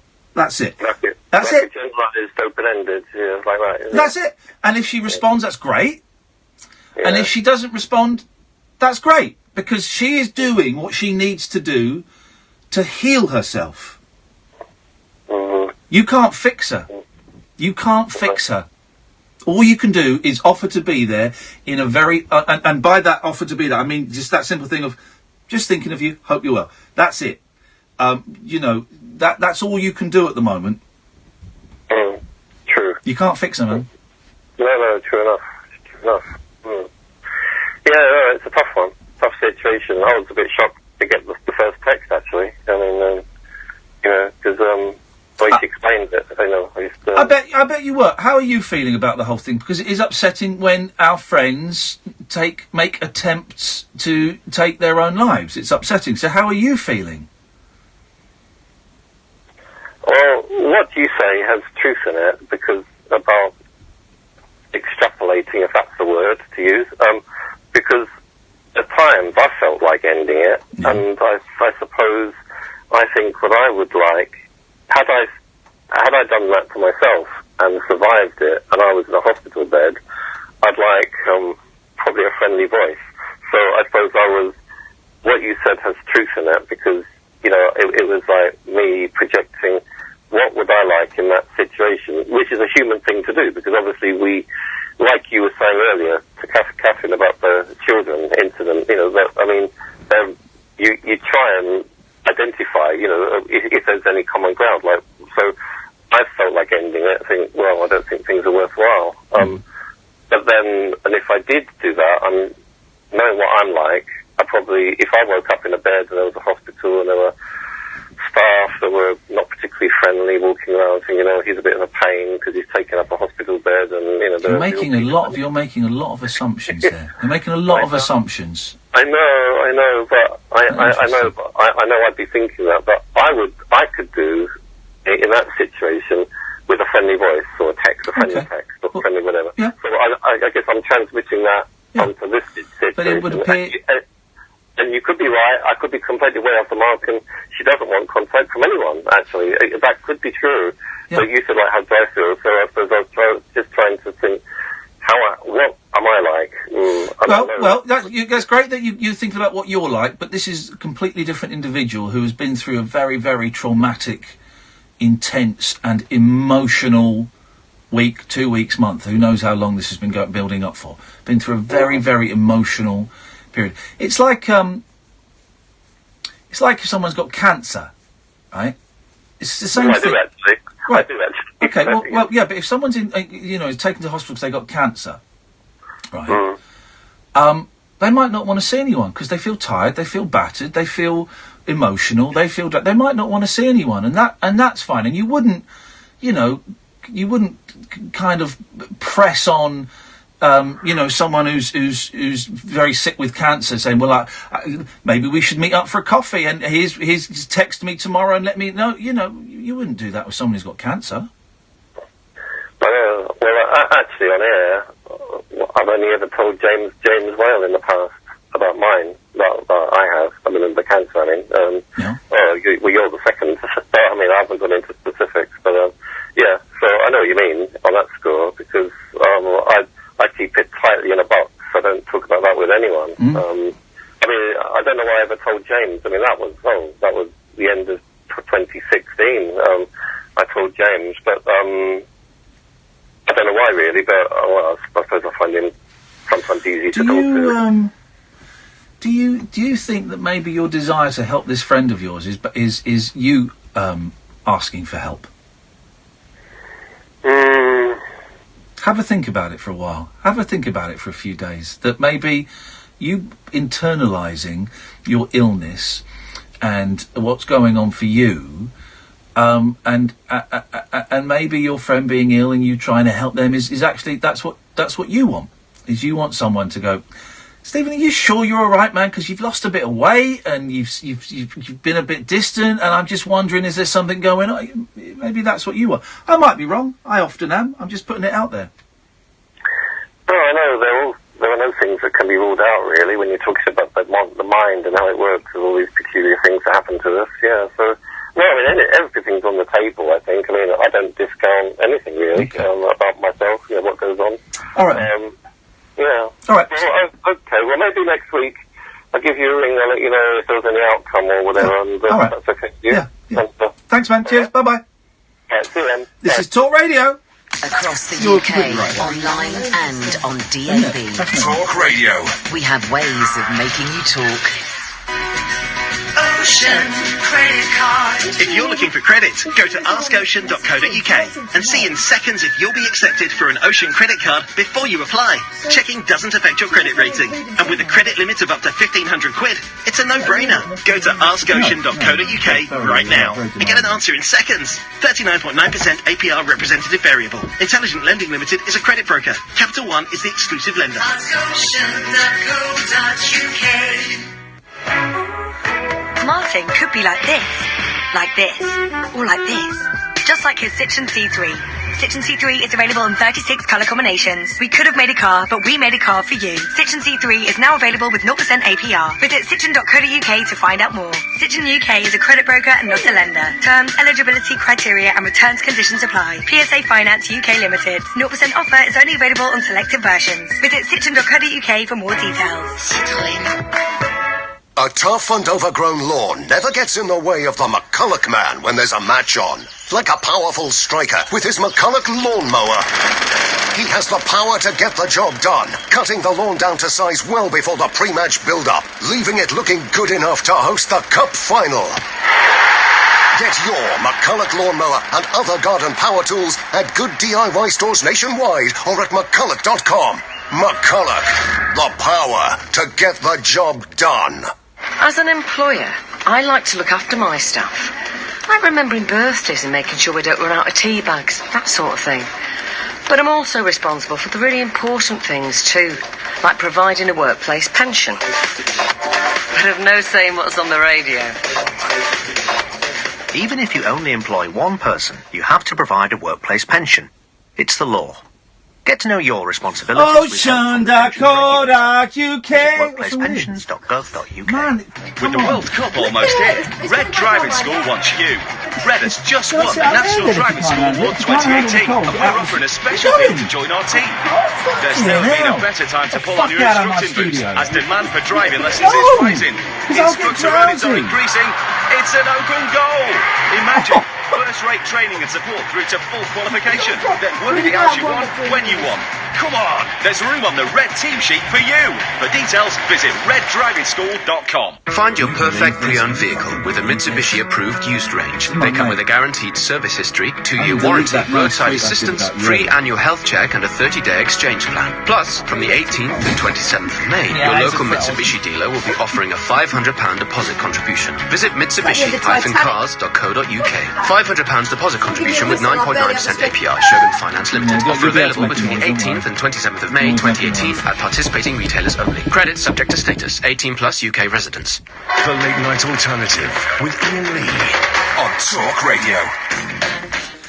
Me and Catherine are having an argument because I'm brilliant and she's a pain. What is your beef? Freezing in here. You're sitting here in a t-shirt. She looked at me, with gave me nips like Scania wheel nuts. Nips. And I'm sitting right underneath. Yeah, I'm sitting right underneath the aircon, and it's got ice coming out of it.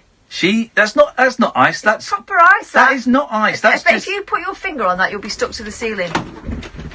I'm gonna lick it. Don't lick it.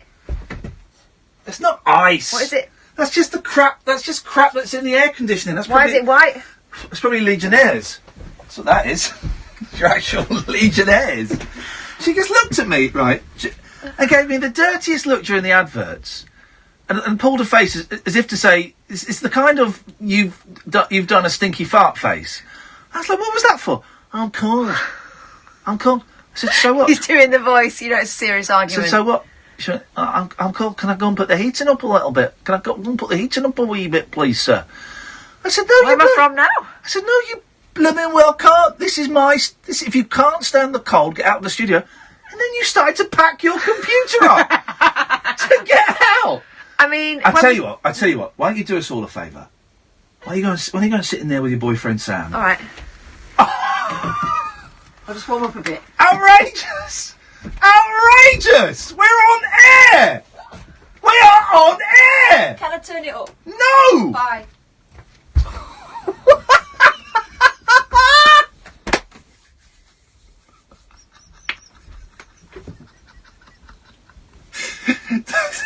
She's such a despicable human being.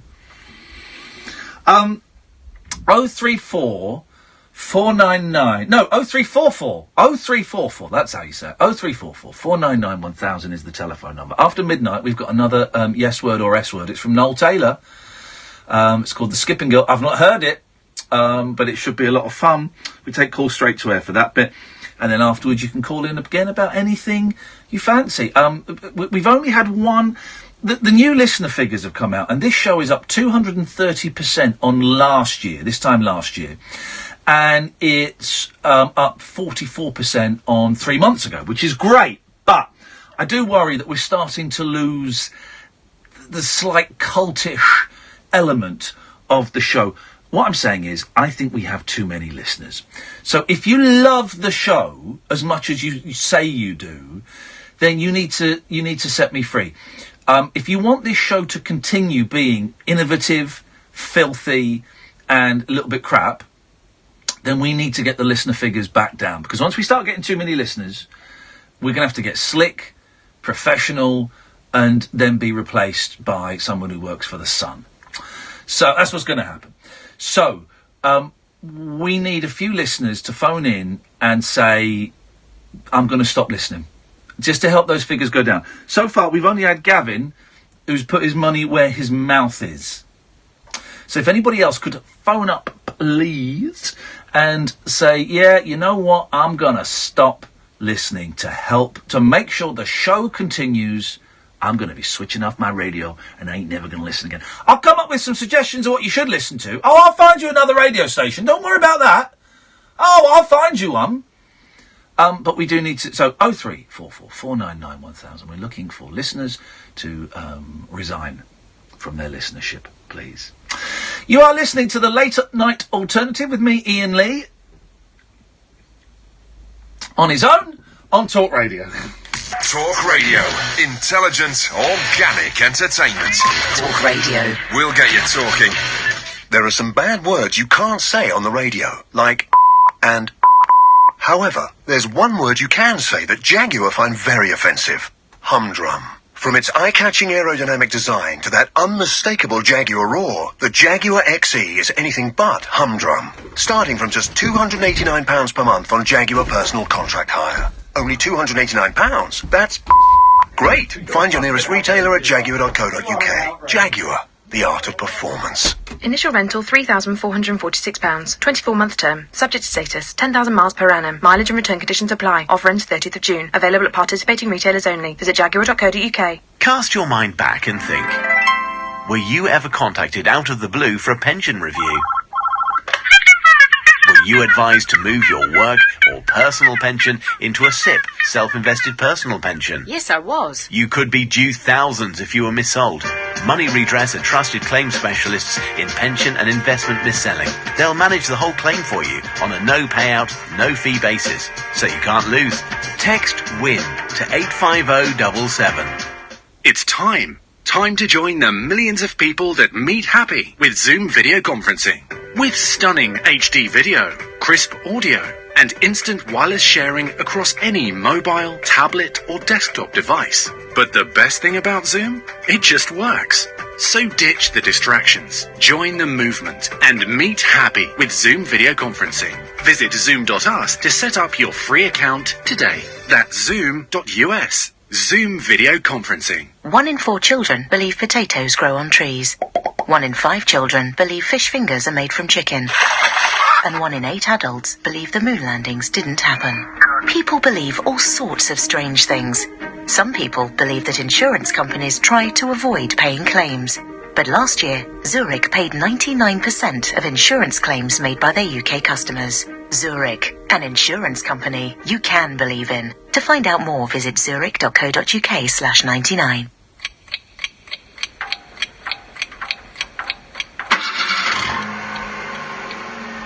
One thing we've learned over time, there's always room for improvement. Something we've been working on for over 50 years as the UK's #1 commercial vehicle brand. So we asked you, the customer, what we could do to improve our new Transit range. Your response inspired thousands of ideas, creating a new range with a model to fit any business. Take the new Transit Custom, our most versatile and hard-working model yet, with an advanced optional Sync 3 system, offering voice control features and much more. Discover what the new Transit range can do for your business at ford.co.uk. Ford. Together, we go further.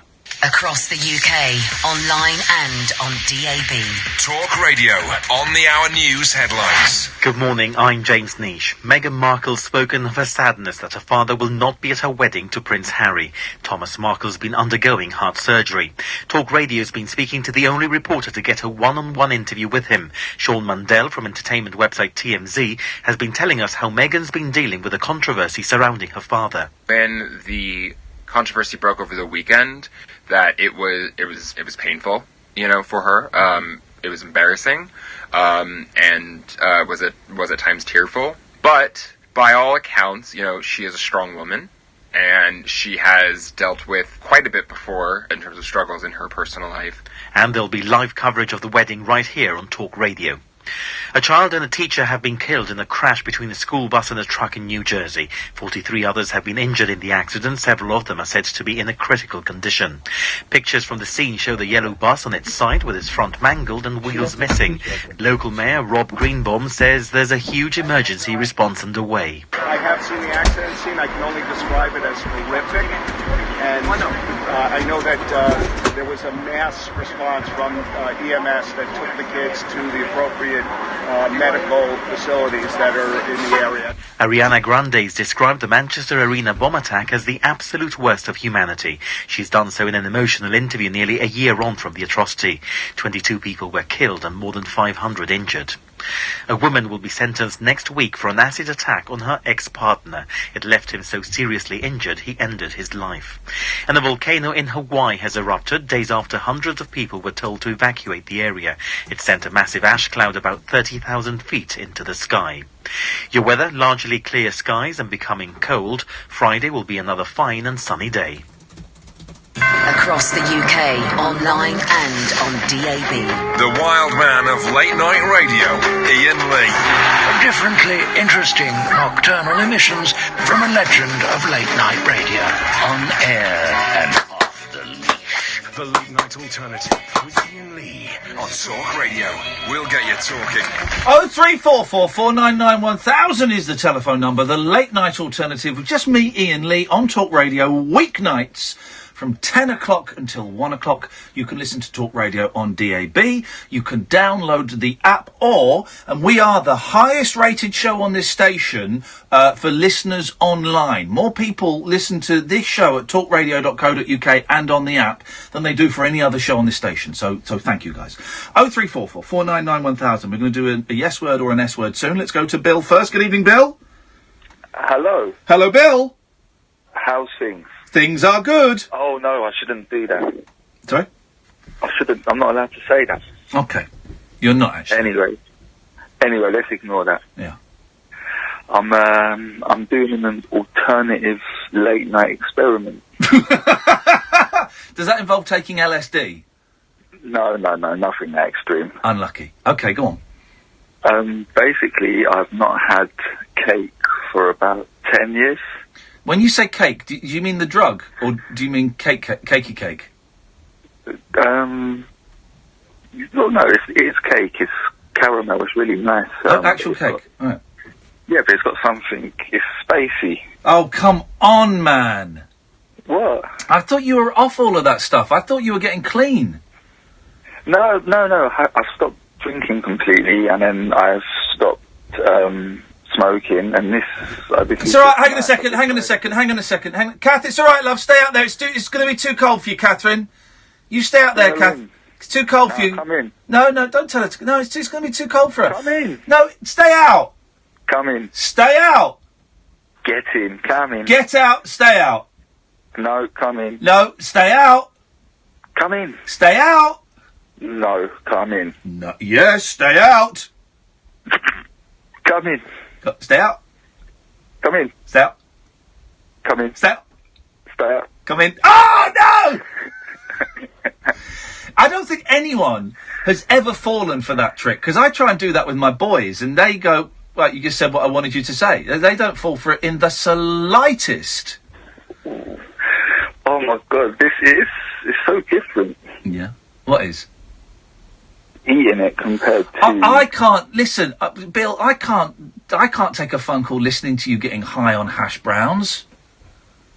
I can't. I can't. It would make great listening, but there's probably some rule against having callers getting high on the air. It's just cake. It's the sugar. It's the sugar. You're getting a sugar rush, are you? Is that what it is? Bill, yeah. Bill, enjoy your cake. You're a very, very naughty boy indeed. Let's go to James. Good evening, James. Good afternoon. Have you had some of Bill's cake? No, I'm coming back from the open mic. Oh, it's James Taylor. Well, so. Yeah. How you doing? What did you, who did you see? Who did you see? Who else was performing tonight at the open mic? A friend of mine, Glenn. Yeah. And, no, not Glenn Campbell. Oh. And the most amazing guitarist. I love anything guitars. By the way, before I go there, you've got some guitars, haven't you? I've got some guitars, yeah. How many have you got? I've got. I can't remember. I've got an Epiphone acoustic. I've got a Casino. Is it Epiphone Casino electric? I've got a Monkey's Gretsch from 1967. That's the pride of the collection, and a couple of basses. Is the Gretsch the Falcon one, the white one? No, the Gretsch. No, it's not Falcon. It's the 1967 Monkey's model. And it's red. It's got the. They only did it for a while. It's got a thing called the Zero Fret on there, and it's a big old. I know exactly where you're coming from. Yeah, it's a big old chunky beast, and it please don't ever. It won't be my wife much longer, so I can say this freely. It cost me about £2,000. Well, I mean, well done. Actually, it's about 60 now. The Zero Frets are coming back. No, are they? Yeah. There's a company now that has got a kit that you can buy for about 19 quid. Yeah. And I put one on my J200, my Gibson J200. Yeah. And all you do is take the old one out, change the nut, and then put the thing on with a... I'm not a very good guitar player, it's got to be honest. I'll be honest, I haven't played them for... you right, Kath?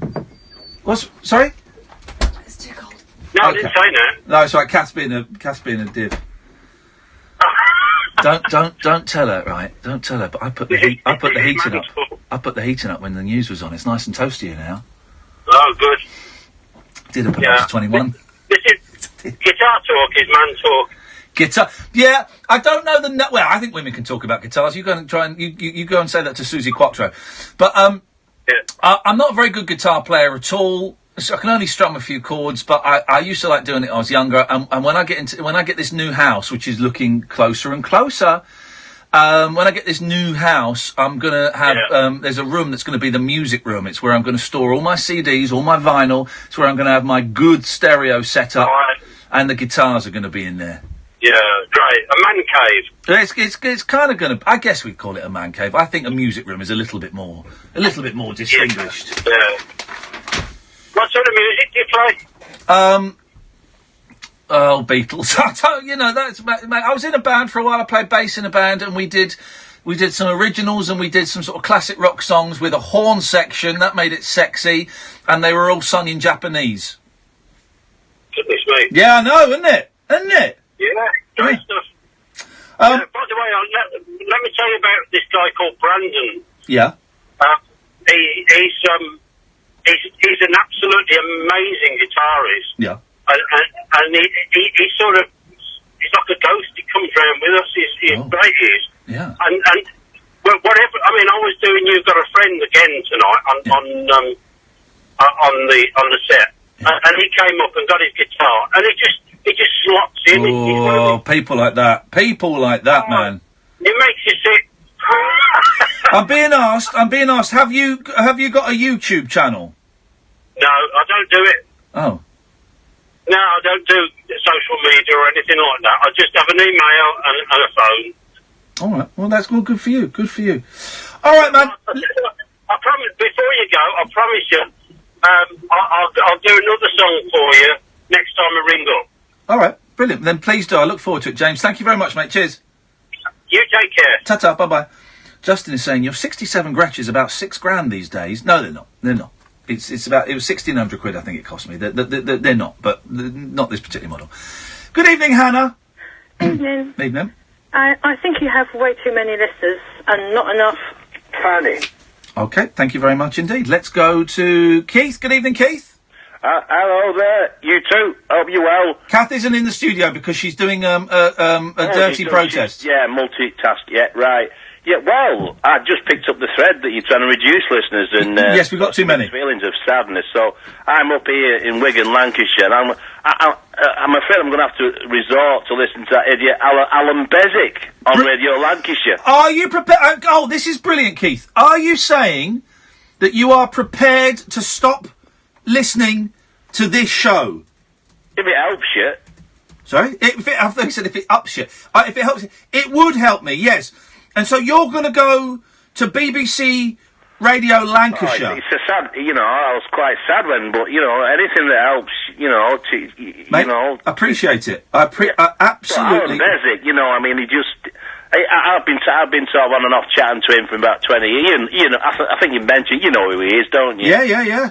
And I think he's so banal, so boring. But you're prepared to listen to him to save this show?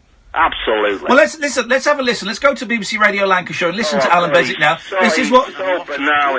Hang on. He's so clever. Hang on, Keith. This is what you're going to be listening to from tomorrow night.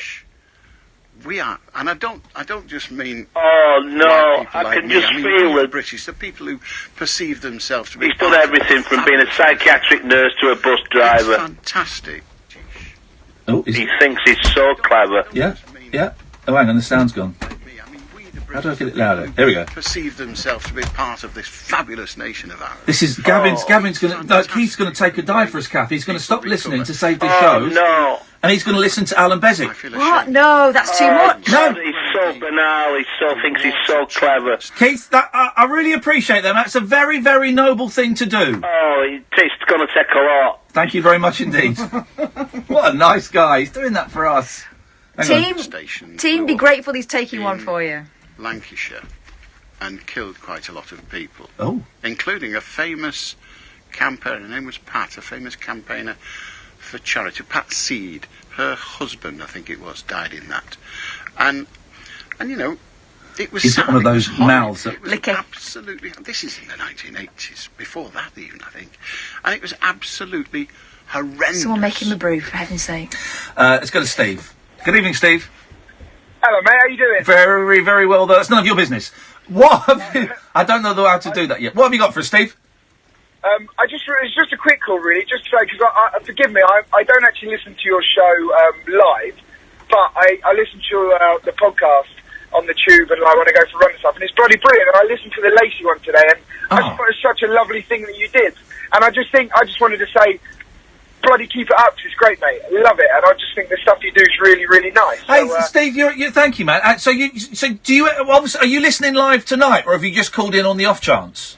No, so I've just called on the off chance. I'm just driving home, but brilliant. I've also realised that if I phone the show, yeah, I can whilst waiting, you can listen to the show live. So of course you can. Yeah. Oh, and we'll do, Steve, we will do that for anyone. If people can't listen, phone us up. We'll call you back. You can listen. It's like dial-a-disc. You can listen to us. Right, Catherine, we've got to make this call a bit better, but I'd like Steve to be in the poddy. Okay. I want Steve to be in the podcast. What's Steve going to do? So, Steve, Steve, is there a question you'd like to ask future Steve? Oh, blimey, I don't know. No, I've got nothing at the moment. I've got nothing. You put me on the spot. No, well, that's not good enough then. We need to this call it, because this call, as you know, Steve, we only put the very, very best into the podcast. And so podcast listeners don't even know who Alan Caddick is. So we got this call isn't good enough yet. Well, I'm unlucky, mate. Unlucky. This call isn't good enough, Catherine. What can we get from Stephen to make it a podcast worthy call? I mean, did you want to sing us a song? Sing us a song, Steve. I'm not a great singer. Have you got a hard luck story? No. I tell you what, I hear something. Here we go. Steve's had inspiration. Yes, brother. Are you ready for this? Yes. I think that me and you, Ian, have a slight connection. I think we might know somebody the same. This might be a lie. So basically, a friend of mine. Does the name Pete Nichols ring a bell to you? It does ring a bell. Why do I know that name? So, a good friend of mine, his dad, I believe you used to be his secretary, might not be the right word. And the reason I know this story is that apparently you still or have till very recently always sent him a Christmas card. Hang on a minute. I was his secretary? No, I don't know. That might not be the right I've not word. been anybody's secretary. You can't type. Shut up, man. I'm a wicked typist. Where did this guy live? So I think he worked in Slough. So Pete lives in Windsor now, because I think I live round Windsor way, where I think you live, from what I understand. Well, so what's his dad's name? Pete Nichols. It's definitely Nichols, not Nicholson. No, great story, isn't it? Especially if you don't know No. what I'm talking about. So hang on. So his dad saying, "Are you sure that right? Are you sure that it wasn't my mum that used to be his secretary?" Maybe, but I'm pretty sure my mate told me it was you. I've never been anybody's secretary. This is Iain Lee, isn't it? Yeah. Yes, the radio presenter. Yeah, no, that's what he told me. I'm going to have a word with him tomorrow, just to find out what's going on. And that I used to send his dad a Christmas card until recently. Yeah, so I think, you worked with him for a little while. Obviously not, this must have been a long time ago. And then you, I was told you were a really lovely bloke and you still send him a Christmas card. No. Now I'm lies. Sure. It's lies. It's lies, mate. Honestly, I don't send Christmas cards, and I haven't done for about 15 years. I think they're a waste of money. So you've been stitched up, mate. But on the upside, you just made the podcast with that call, Steve. Hey, listen, man. Thanks for the call. Nice to talk to you. Go and call your friend out for lying. Cheers, fella. I will. Thanks a lot, mate. Cheers. Ta-ta, ta-ta. Isn't that funny? So who's sending this guy a Christmas card from you?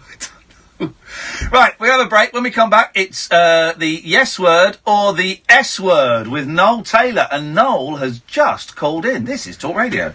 Talk What was that, karate? We got Karate, Mel? entertainment, and we're not afraid to use it. Talk Radio. I think my feet are falling out. Ocean Credit Card. If you're looking for credit, go to askocean.co.uk and see in seconds if you'll be accepted for an Ocean credit card before you apply.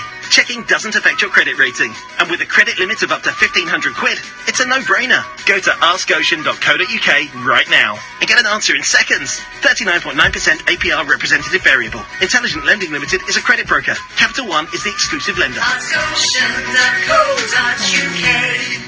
What are you thinking for dinner? Great Taste of America's back at McDonald's with a Chicago stack. What's that? First up, we've got 2 beef burgers. And this is not possible. 2 cheeses, bacon, and a steakhouse barbecue sauce? The crowd goes wild. So you coming? Touchdown! We have a winner! Great Taste of America is back at McDonald's. Go all out for the meaty Chicago stack. Someone's trying 2 to school me cheeses, on how bacon, much and a Monkey's steakhouse guitars are, barbecue mate. sauce. I know exactly Around how until much 29th of Don't May. again. Available from Penis 10:30 away. a.m. subject to availability. Take away the Participating ruler that restaurants goes with only. it.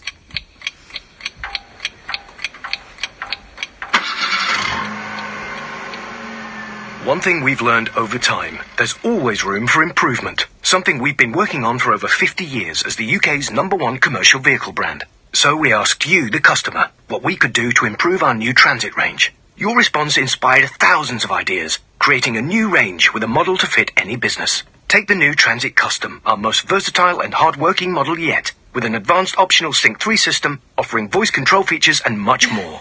Discover what the new Transit range can do for your business at ford.co.uk. Yeah, it's great. Ford. So Together, good. we go further. Whatever your Lane's customers tweet? trust you to do, they trust you Right. with their data He said, too. So I whether think you're you a shot yourself in carpenter, the foot a little or bit a when you got back from chiropractor, Oz and a dissuaded florist or a regulars from financial ringing in. advisor, an Great for electrician, numbers, mind, but lost or some of the nail nuttiness. technician, don't forget Right, the new the show's GDPR been data more protection nuts rules the last apply 3 to weeks your than it's been in business ages. from the 25th of May. You I- could be fined if you I'm gonna ignore stop them. people phoning in. So whatever you do, get data protection ready. I didn't say at we had more people phoning in that were new because of the jungle. I never stopped anybody. The wild man of late night radio. The late night alternative with Iain Lee on Talk Radio. We have ways of making you talk. Right, so it's a feature, and it's a feature that we're going to stick with until people get bored of being humiliated. Or, I mean, we run out of people who want to share their art with us. So, it is, what's it called? S word, yes word. And the S word is SH1T. So basically, we play a song by a new artist, you dear listener, Ian@iainlee.com if you want to send one to me. And while it's playing, people will phone up live and they will say the S word, as in I think it's great, or the S word, as in, I think it's SH1T. Please don't actually say the S word. But a lot of people have been phoning up saying the S word, and that doesn't help. That is... And you can say the S word, but don't say the S word. Yeah, because that really gets us in very, very sticky waters. So please don't do that. You can phone up, you can pass comment, of course you can, but do pass a little comment, but don't actually say that. Tonight's is from semi-regular caller, Noel Taylor. Good evening, Noel. Good evening, Ian. Yes. I think it would be a good idea for a TV programme, this. Well, it would be, but I do a radio show, so that's that. Tell us, this song is called Skipping Girl. Yeah, by Leon Roliat. Okay, which is your pseudonym and your name backwards. Yeah. Okay. And tell us the inspiration behind this song. I was walking down St James's Lane in Coventry, and I just saw this little girl skipping, about 5-year-old girl. Sounds a bit naughty, it sounds a bit crazy, but... Sounds crazy, doesn't sound naughty. I thought of the song straight away. The whole song came into my head. Wow, okay. And how long ago did you write this song, Noel? Oh, blimey. Now you're asking. It must be about 20 years ago, something like that. Okay, so this is a crisis from the vaults. This is from the vaults. Well, are you prepared for this? Because you know what happens? We play the song and we take calls straight to air, and people phone up and tell us what they think. Sometimes they can be harsh. Well, harsh but fair. But are you prepared for the feedback? I can take it. You sure? Yeah. All right, Noel, stay on the line. We'll come to you afterwards. Dear listener, I'm going to play Skipping Girl by Noel Taylor, Leon Roliat, 0344. I think Sam's calling you up there, Kath. I think there's a problem with the computer. 0344 499 1000. You come on, I'll call you out and you can speak. Here we go. This is Skipping Girl by Leon Roliat.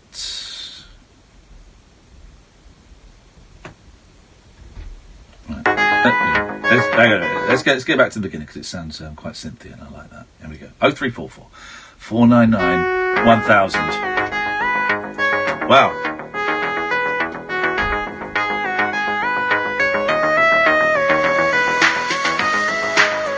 Calls are coming in thick and fast already. Line 1, is this the yes word or the S word? What is this 80s dead, terrible S word? You don't like it? Oh, it's a sucker! It's a what? What did she say? What did she say?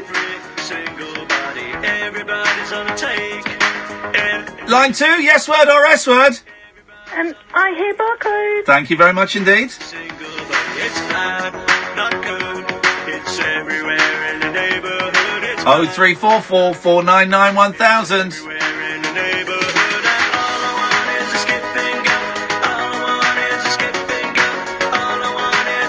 Line 3, yes word or S word? S word. You sure? I'm quite enjoying this. Line 5, yes word or S word? Steve from Twickenham here. It's definitely the S word. Thank you. S word. Thank you very much indeed. Line 5, yes word or S word? It's good, not bad. I think it's very groovy. Yes word. Have you been eating some of Bill's cake? Oh, yes indeed. Everybody's on the take. Every single body. Everybody's on the take. This is actually all right. Line 6, yes word or S word for Noel Taylor, Skipping Girl?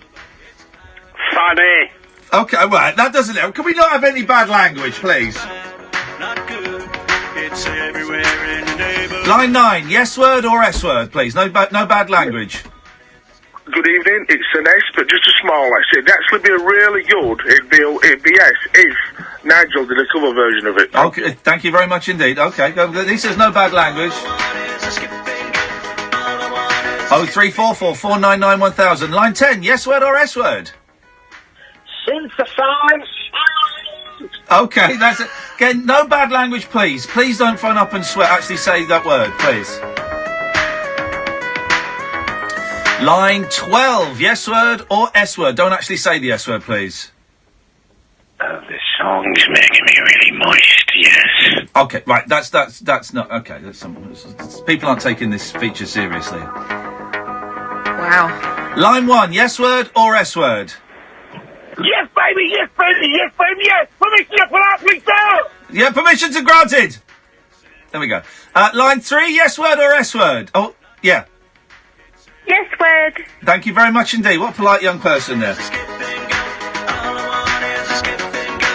Line 9, yes word or S word? 1984 called. They said they want their song back. Oh dear! Line 10, yes word or S word? Shiny, happy people holding hands. Okay. By the way, 1984 had more than one song. I remember. Line 12, yes word or S word? S word. You sure? Auto-tune. Okay. Yeah, too much auto-tune. Okay, thank you very much indeed. Well, that's the end of the song. Bring Noel Taylor back into the conversation. Well, Noel, what did you think to that reaction? Blimey, it was abysmal, wasn't it? It was abysmal, yeah. It was an abysmal reaction. There were some people that liked it, but it was an abysmal reaction. I genuinely quite liked it. Here's the thing, Noel. Some people don't like the Beatles. Yeah, I love the Beatles. Exactly. So, I mean... Do you like the Beatles? Love them. Love them. Yeah. Some people hate them. Some people hate them. You know, just be the Beatles. Yeah. Some of my music does sound like the Beatles. Okay. Well, that didn't. I genuinely quite like that, because I've heard a lot of the crap that you've pumped out over the last 20 years. And that was actually... I thought that was all right. Well, no, you were brave enough to come on, and I appreciate that, brother. Thank you. That's right. I really appreciate you playing my music. I can't believe how lucky I am. It's an absolute pleasure. Thank you. Thank you, Noel. There you go. He's got the right attitude. All I want is a skipping girl now. All I want is a skipping... I thought that was all right. 1984 had way more than one song, didn't it? It had about 3, yeah. Yeah. Let's go to Pablo. Good evening, Pablo. How do? Yes. Are you bad? Up your bum. Yeah, there we go. Just I had a bit of excitement at the end of last week. Oh. Yeah. We were sitting down watching, what's his name, Jeremy Clarkson completely separate himself from the common man on Deal or No Deal. He Wants to Be a Millionaire. Yeah. And my fiancée looks out the window and sees a massive plume of smoke coming from the house behind her, on the other side of the street. Yes. So just ran round, and there's a big fire. There was like a garage behind one of the houses on this terrace street that was ablaze. Wow. Hashtag 420? Hashtag blazing. How do you know about that? Not that thing, but because I know, yeah. I know 420. I know blazing. Of course I do. Because I know stuff. I know language of the streets. Stop now. What goals? Okay. I got round, and there was another fella there who had his phone there, but his phone wasn't working. So I called the fire service, and they turned up and the like, and went really big. Checked on a friend of mine who lives like next door. Yes. A wheelchair user, just to make sure that he was all right. Do gooder. So he wasn't stranded in. Virtue That's signal. what I do. It's what I do. Virtue signal. But yeah, he was fine. And then I thought, well, technically I've done good deeds, so I'm allowed to just be one of those people who just stands there and records a video. So I just recorded a video for a good minute. Did you do it in portrait? Of course he did. I did, yeah. You did it in portrait? Oh, no, what am I talking about? Sorry, landscape. Mate, you nearly got cut off and you nearly got banned. I can imagine. I know that's an issue. Yeah, there's an issue. But yeah, no, got it done and tweeted out some of the chums. And then I got the paper in touch with us the next day and got the video in the paper. Did you get paid? I didn't get paid. No, that was the thing. Idiot. I thought part of me was thinking, it's a common decency thing, communities, the people would want to see it. But then I remembered that obviously media content, there'll be some sort of specific set price at the pay or yeah, you should have said, look, yeah, you can have it for a couple of £100. Yeah. Well, in retrospect, it's fine, isn't it? Hindsight is 20/20, etc. Well, you can always go and start another fire now. You know that. Well, that's my concern. You see, the problem being is the next day I was like in the area. Obviously, I live there. All I want is a skipping girl. Yeah, Sorry, it's quite the earworm, isn't it? Yeah, it's a good song. Now, I enjoyed that. Yeah, basically they had the kind of fire inspection officer there and all that. And what I'd first noticed is the fact that I thought the fire was on. I thought it was like a 2-story garage, so I thought, I'll mention that to them because I was there pretty early doors. Yes. And it was coming through the roof straight on, so I just let them know that I think it started on the top bit. All right, Jessica Fletcher. Well, what can I tell you? Were they fire investigators? Yeah, well, it was like there was a police officer there, and then there was a woman in like overalls with a van which had loads of stuff in the back. So I'm assuming she was either fire or police. As far as I'm aware, they still don't know exactly how the fire started, whether it was nefarious. Well, go and do a little You mean bit. they haven't advised you? Go and do a little bit more investigating then, Pablo. So waste your time talking to us. Go and have a look. Well, my concern is, because that was the problem, because I was talking to her, and she was looking at me a bit funny when I was speaking to her, and then I left, and a little bit later on, I was just thinking, wow, she's looking at me a bit funny. And then I remembered, obviously, my eyebrow issue, where I've kind of... Your eyebrow issue? Well, it's like a OCD thing. I've kind of plucked my eyebrows a little bit when I'm not aware of it, and now I look a little bit ridiculous. Okay.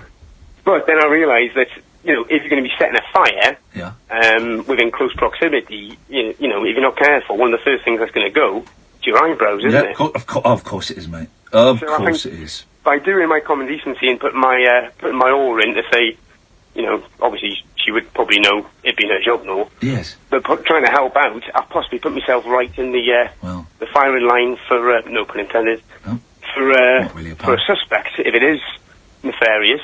And obviously then they can check on the record, see that it was me who called the fire. Why are you trying to create a retrospective alibi by talking to her? I think you did it. Well, that's my concern. I've got a very, very... I'm one of these people who's nervous of police even though I've done nothing wrong. I think you did it. I think you're guilty.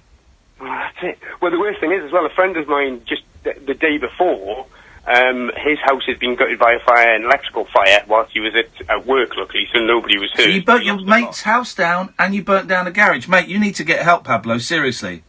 Well, that's the thing, but I think if there is a firebug in the area, and this was the other fact, the fellow who was there when I first turned up wasn't there a bit later on, so I was thinking, I should have probably paid a bit more attention to what he looked like. Yeah. Just in case he was... All right, mate. All right. Listen, if I were you, I'd go and destroy those petrol cans, and I'd go and get help straight away, mate, because that is not normal behaviour. Setting fire to a garage in a mate's house, that's not normal behaviour, Pablo. Really. Go and have a good hard think. 0344 499 1000. Another 20-odd minutes of this nonsense before Paul Ross comes in at 1 o'clock. This is the Late Night Alternative with Iain Lee and Katherine Boyle on Talk Radio. Across the UK, online and on DAB, the Independent Republic of Mike Graham on Talk Radio. Blasted rhetoric from the Banana Republic for people who think capital punishment isn't going nearly far enough. Join me, the Reverend Mike Graham. Revolutionary, rebellious, rebuilt, rebranded. Dangerous mid-morning debate with the great dictator. The Independent Republic of Mike Graham. This morning from 10 on Talk Radio. The Late Night Alternative with Iain Lee. Unfiltered night talk with the original king of unconventional conversation on Talk Radio. We have ways of making you talk.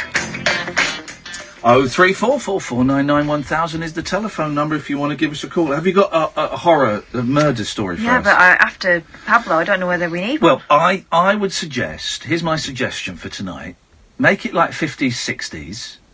Maybe don't make it about young boys being tortured and killed. That, I think, was where you crossed the line. Do you know where I think I went wrong yesterday? Yeah. Listening to you. I think I should just do it my way.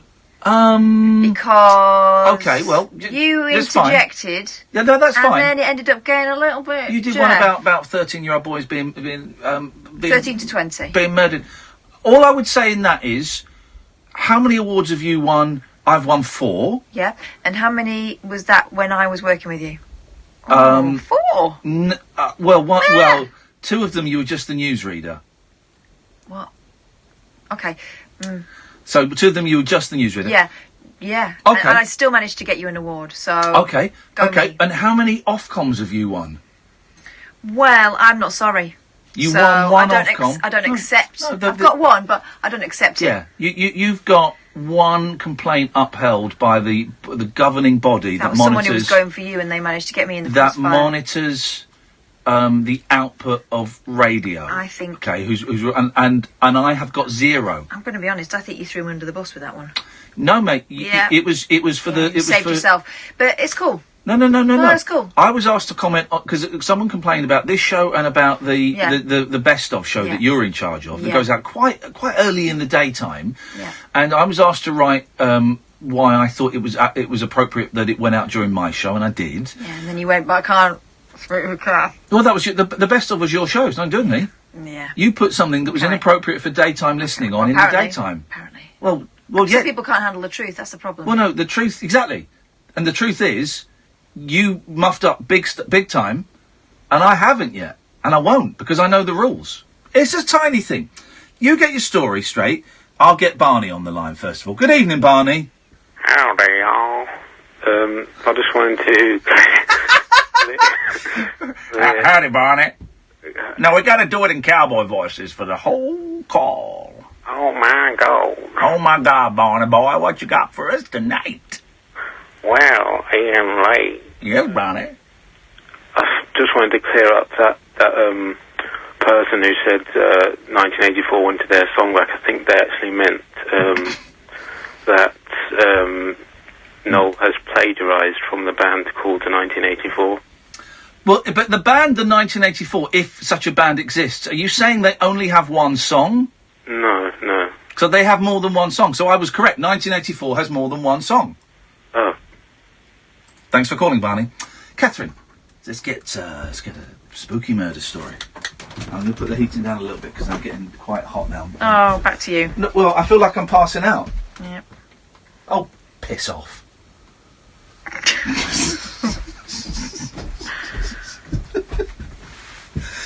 Oh, have they? Right, hit me. Have they done that? What? George Galloway's presenting the show with me on YouTube. Right, I've had enough of this. Oh, don't. I don't have to put up with this. Here, you're back. My eyes must have been playing up. You're there. No! You're there. George is back. Get rid of George, please. This is the YouTube Seriously, channel. guys, this. Get rid of George, please. And you know what? I'm out of contract, so there's no reason for me to be here anyway. So. Right, come on. We want to have a murder story. Please get rid of George, Matthew, please, because it's very, very tense in here. All right, he's got rid of it. He's got rid of it now. No, I can still see. You're there. You're back in the room. There we go. Right. So here we go. Murder story. Give me some decent music. Okay. And not stupid. No, I'm not going to. I don't want. This is like, this is my big moment, and I don't want you ruining it. All right, Martine McCutchinsons. Again. I'm not going to... Right, I'm going to get you some good music. Let's get iTunes up. I've got some... here we go. Oh, for fudge's sake. Hang on. Just realised I've only got half a story here. Carry on. I'll tell you what, let's go to the ads. When we come back, I'm going to have some wicked music. We're going to have a brilliant, brilliant murder, and then we're all going to strip off and we're going to do it. What? Across the UK, online and on DAB. Access all radios. Talk Radio. This is a good show some lip. Countdown to Brexit on Talk Radio with The Times. Know your times. The clock is ticking as the UK prepares to officially leave the European Union. Listen to the No Nonsense Breakfast with Julia Hartley-Brewer this morning from 6:30, when she'll be joined by Times journalists to discuss the latest Brexit developments. Don't just be informed, be well informed with debate, analysis and opinion from right across the political spectrum. Countdown to Brexit with Julia Hartley-Brewer. Weekday mornings from 6:30 on Talk Radio with The Times. Hello, can I help? Could you tell me more about this kitchen? Sure. It was conceived by Clive, our designer, brought into the world and assembled by Kate and Stefan. The worktops were lovingly nurtured by Dan. There are 197 pieces of wood, 82 joints, 510 screws. Okay. At Wren, we not only design, make and install our kitchens, we put our heart and soul into them. Visit us now for our 60% off multi-buy offer when you buy 5 or more fully assembled units. Find your perfect pre-owned vehicle with a Mitsubishi-approved used range. They come with a guaranteed service history, 2-year warranty, roadside assistance, free annual health check and a 30-day exchange plan. Plus, from the 18th to 27th of May, your local Mitsubishi dealer will be offering a £500 deposit contribution. Visit Mitsubishi-cars.co.uk. £500 deposit contribution with 9.9% APR. Shogun Finance Limited. Offer available between the 18th and 27th of May 2018 at participating retailers only. Credit subject to status. 18 plus UK residents. What's this? An ordering screen? No one watching on, waiting. A chance to explore the menu. I could literally order anything. Spicy chicken snack wrap. Didn't know they did those. Oh, what's that? Fillet of fish? Big Mac, fries, Coke Zero. The moment you almost veer off piste. Brought to you by our ordering screens. McDonald's. Good times made easier. Available at selected restaurants. Greetings, Earthlings. We come in peace. We wish to communicate with your leader. I'm Howard Hughes. Join me this Sunday night from 10 for a trip into the outer limits. Untwist the lid on Talk Radio's specimen jar of the psychic, the supernatural, and the simply unexplained. The Unexplained with Howard Hughes. Sunday night from 10. Earth time on Talk Radio. Uncut after-hours conversation for the up-all-night generation. The Late Night Alternative with Iain Lee on Talk Radio. We'll get you talking. Right, Matthew's getting a timeout for the trolley new. He's timed out now. Matthew's timed out. Right, so let's get some murder music. Here we go. Oh, for goodness sakes.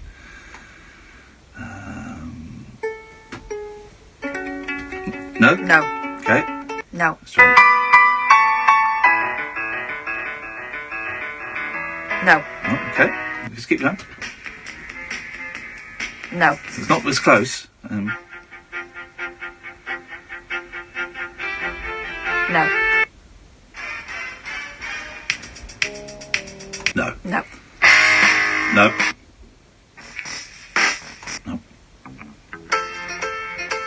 Definitely not. No, okay. Yeah. This works. There you go. There you go. Do it quick though, because the next song lined up is Cars karaoke version in the style of Gary Newman. So just be aware of that.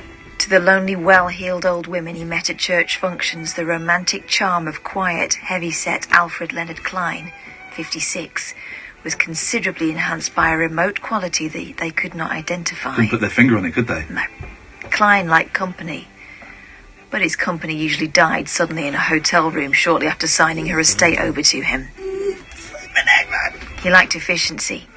He almost always took his company on pleasure trips and asked her to drink a glass of buttermilk. What? When she died, he had her body cremated before police could examine it. Is buttermilk poisonous? What is buttermilk? He was poisoning the buttermilk. But what is Stop ruining this. I didn't ruin it. He's ruined the What is buttermilk? We can look into that afterwards. Google it. Is it milk made of butter? It's buttery milk. Sounds delicious. Don't drink it from him. No. Well, you can. He's dead now. What's his name? Alfred Molina? Alfred Leonard Klein. All right, carry on. Next to company and efficiency, he liked forgery. Oh. This is like the this is like the Spanish Inquisition sketch. He likes company. Nobody expected the kind of the Spanish Inquisition sketch. He likes company and efficiency. He also likes forgery. He likes two things: company, efficiency, and 3 things: company, efficiency, forgery, and murder. And buttermilk. Sorry, Mike. Next to company and efficiency, he liked forgery. This had cost him 2 prison terms and an arrest in December of 1946. Okay, well, now we know when it's set. You should have said that. It's ages ago. That's what you wanted. This is what you get. I said 50s and 60s. Shut up. Digging into his secretive past, police found at least 8 instances in which forger Klein's buttermilk drinking friends had died, leaving him legacies totaling $82,000, which was a lot of money back then, but it doesn't sound very much now. They also found that he left one of the coldest trails south of the Yukon. But in San Francisco, in 1946, this says last week because it's taken from time.com from that time. Yeah. I don't think there was a website then, but it was from the Time magazine. That's not We're important. losing the momentum here a bit. And we're nearly into Cars by Gary Newman. Judge Herbert C. Kaufman made it reasonably sure that Alfred Klein would make no more close friends. Charged with 9 counts of forgery, the judge ruled that the 9 sentences should run consecutively. Maximum time, 126 years. Forgery? No. Murder, surely. Old-fashioned papers, innit? Is that the end of the story? Yeah. So, well, that was rubbish. What did he do? So he made women drink buttermilk, which we think that's milk that's been butter that's been melted. All right, here we go. All right, let's do me another thing, and I'll start again. Are you doing the same story? Yeah. All right. Give me some better music. I think it's because of this. No. This is good. This could work. No, it's not old-fashioned enough. All right. Here we go. No. What's that? Okay. Here we go.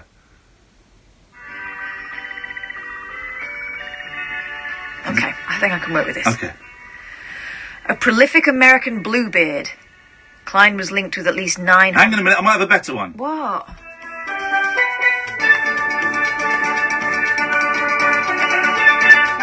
Here we go. This is it. Got it. This is it.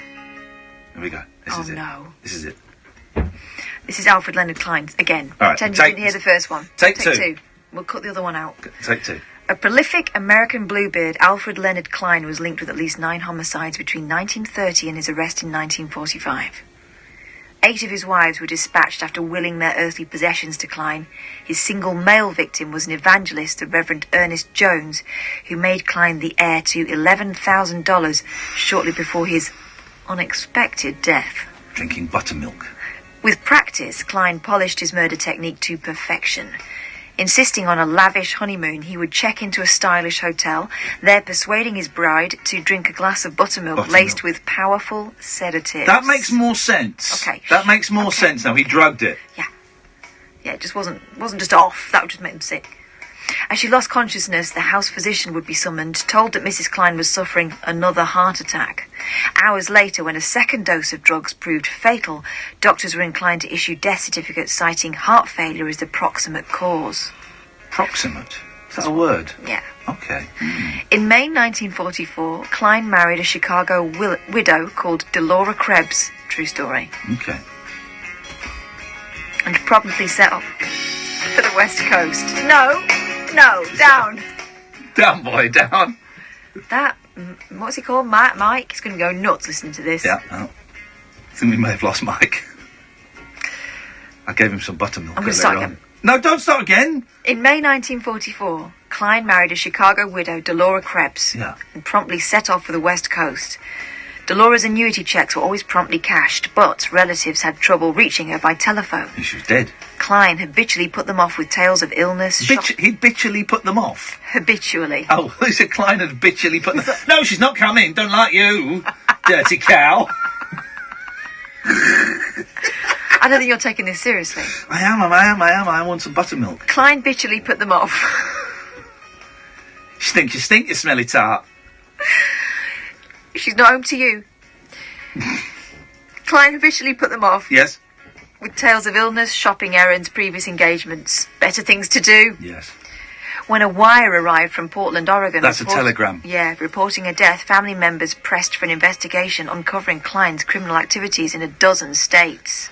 Cremation of his late lamented wife saved Klein from prosecution on a murder charge, but he was jailed for forgery in San Francisco. Delora's annuity checks came back to haunt him, and testimony from 2 surviving poison victims persuaded the court that a maximum sentence was justified. Sentenced to 126 years, Klein died in Folsom Prison of a heart attack on August 5th, 1948.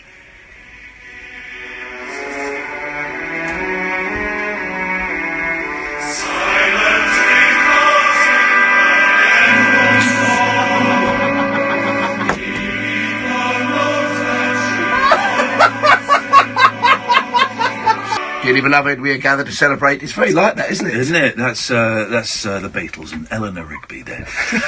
You just told me something about the Nickelback fan out there, who's Sam, who works with us from time to time. He's doing breakfast again next week. That I didn't know. He's got a famous relative and that had a direct impact on his appreciation or lack thereof of the Beatles. Yeah. He kind of grew up in a house, he told me, that despised the Beatles. That was his exact word. Despised. Because, what band was your granddad in, Sam? The Dallas Boys. Yeah, what? I know that I've heard of the Dallas Boys. What? His granddad was in them. I'm named after him. One of my middle names. Is Dallas Boy? No. That would be strange. How funny is that? And so that, because the like, inter-band rivalry, you lot didn't listen to the Beatles? Yeah, pretty much. That's abuse. That's abuse, not... Although the Dallas Boys did play at his dad's wedding, which is fantastic. Yeah, free band. This is amazing. Anyway. Thank you for that. Paul Ross, what, a Dallas Boy special tonight then, is it? Well, maybe that's next week. Okay. We might save that for Tuesday when he's on breakfast. Yes. Go on, what you got? Something. Well, on the show tonight, as I'm sure you know, we believe the Big Bang, the primal atom, exploded 13.8 billion years ago. On this very day. We've now found a scientist who spotted oxygen from the first stars, and he's based in London. Yeah. It goes back... If say... It's 100% of time from the Big Bang till now. Yeah. He's seen evidence of like 2% into that time, when the galaxy was just 200 million How does years that old. work? I don't know. I struggle to understand. Okay, this. so there's the Big Bang. Yeah. And after that, there's what they call the Dark Ages. Yeah. And they pushed those back. They thought for a while they lasted about 500 million years. They now think 250 million years. Okay. And then for some reason they don't quite understand, stars appeared, as in let there be light. Yeah. And that's where the oxygen occurred. And then they exploded and formed other stars and planets, and they're expanding outwards as well as exploding inwards. So he's seeing... He's obviously... He's not... I'm going to sound He's dumb. recognised trace oxygen via a spectroscope that's out in space, the Hubble telescope. So he's not looking through time, he's looking like miles and miles and miles and miles away. What he's seeing is about 13.5 billion years old. Coming towards us. It comes, yeah, of course. And this man's on the show this morning. I can't wait. I can't wait. Man. And I said to him, you okay doing it live? He said, I'm pretty much up all the time. In case he misses something, of course he is. That's incredible. Yeah. So we're talking about that on the programme today. Wow. And the usual old stuff as well. We're doing all the usual stuff for a Friday. But I mean, that's my biggie for this week. That's sorted me right out for the weekend. The same old tosh, but a bloke who's seen the and I tell you what's great Bang. about the Big Bang is the Big Bang was only called that because the bloke called Sir Fred Hoyle thought it was absolute nonsense. It was a French theory called the primal atom. Yeah. And he said, this hasn't got legs, this hasn't... He said, and he to kind of denigrate it, he called it the Big Bang. And that made it take off. He was bitten by his own PR spin, effectively. Oh, wow. And then so many people thought... That is the most effective theory, and they nicked his name the Big Bang. Not the primal atom sounds a bit biblical. Yeah, The Big Bang's got it going on, hasn't it? Oh, isn't that funny? Well, there you go, Paul Ross. Thank you very much. Paul Ross will be at 1 o'clock, 1 till 5, isn't it? Your shift. The Cosmic Dawn. That's what they call the start of the stars. The Cosmic Dawn. We're living in science fiction land. The Cosmic Dawn. Yeah. You say we're living in science fiction land. Did you see that? One of those. They're not remote control cars. Self-driving. Oh, driverless cars. Driverless cars crashed. One crashed into the back of a bus. One of the Elon Musk Teslas crashed into the back of a bus, and everyone's going, well, they're not as safe as they're supposed to be. So I still can't see the point of them. One of the joys... I'm not a big natural driver, but I quite enjoyed driving as an activity.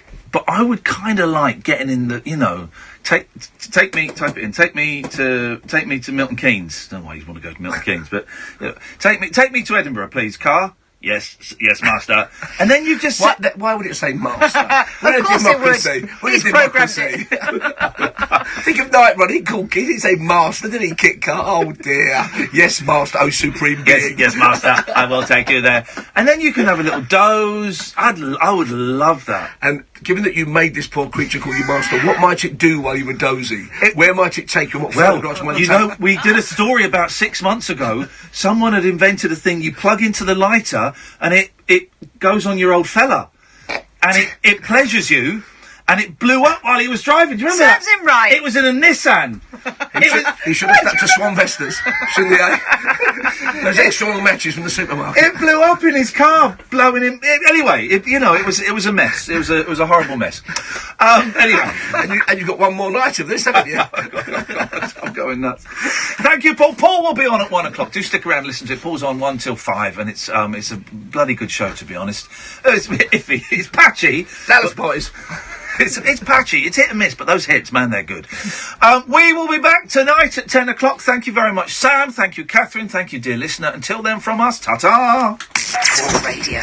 Join the Talk Nation. Dial up and I love some of that because I can't really get my head around This it. is the sound of a broken boiler. And having to We fork had a out guy for a couple a of new weeks one. ago, and I said to him off air, we didn't Then realise finding out you can get interest-free credit until the 31st of May. Not blowing your savings on a new boiler feels good. We're with you. Search British Gas. Credit subject to status, conditions apply. Question well, and he went into it. Very good with us, though. You're right, the humble bee. Off to work they go. Amazing what you can achieve when you work together towards a shared goal. That's why we asked you, the customer, what you wanted most when we developed our new transit range. Your response inspired thousands of ideas, creating a new range purpose-built for every kind of business. Take the new Tornado Custom, our most professional and luxurious model yet. You can get flexible rear conference seats offering 30 different seating arrangements. Thanks for that. We couldn't have done it without you. See how we can all work together with the new transit range at Ford.co.uk. Ford, together we go further. Okay, that's the order. You'll deliver it tomorrow then?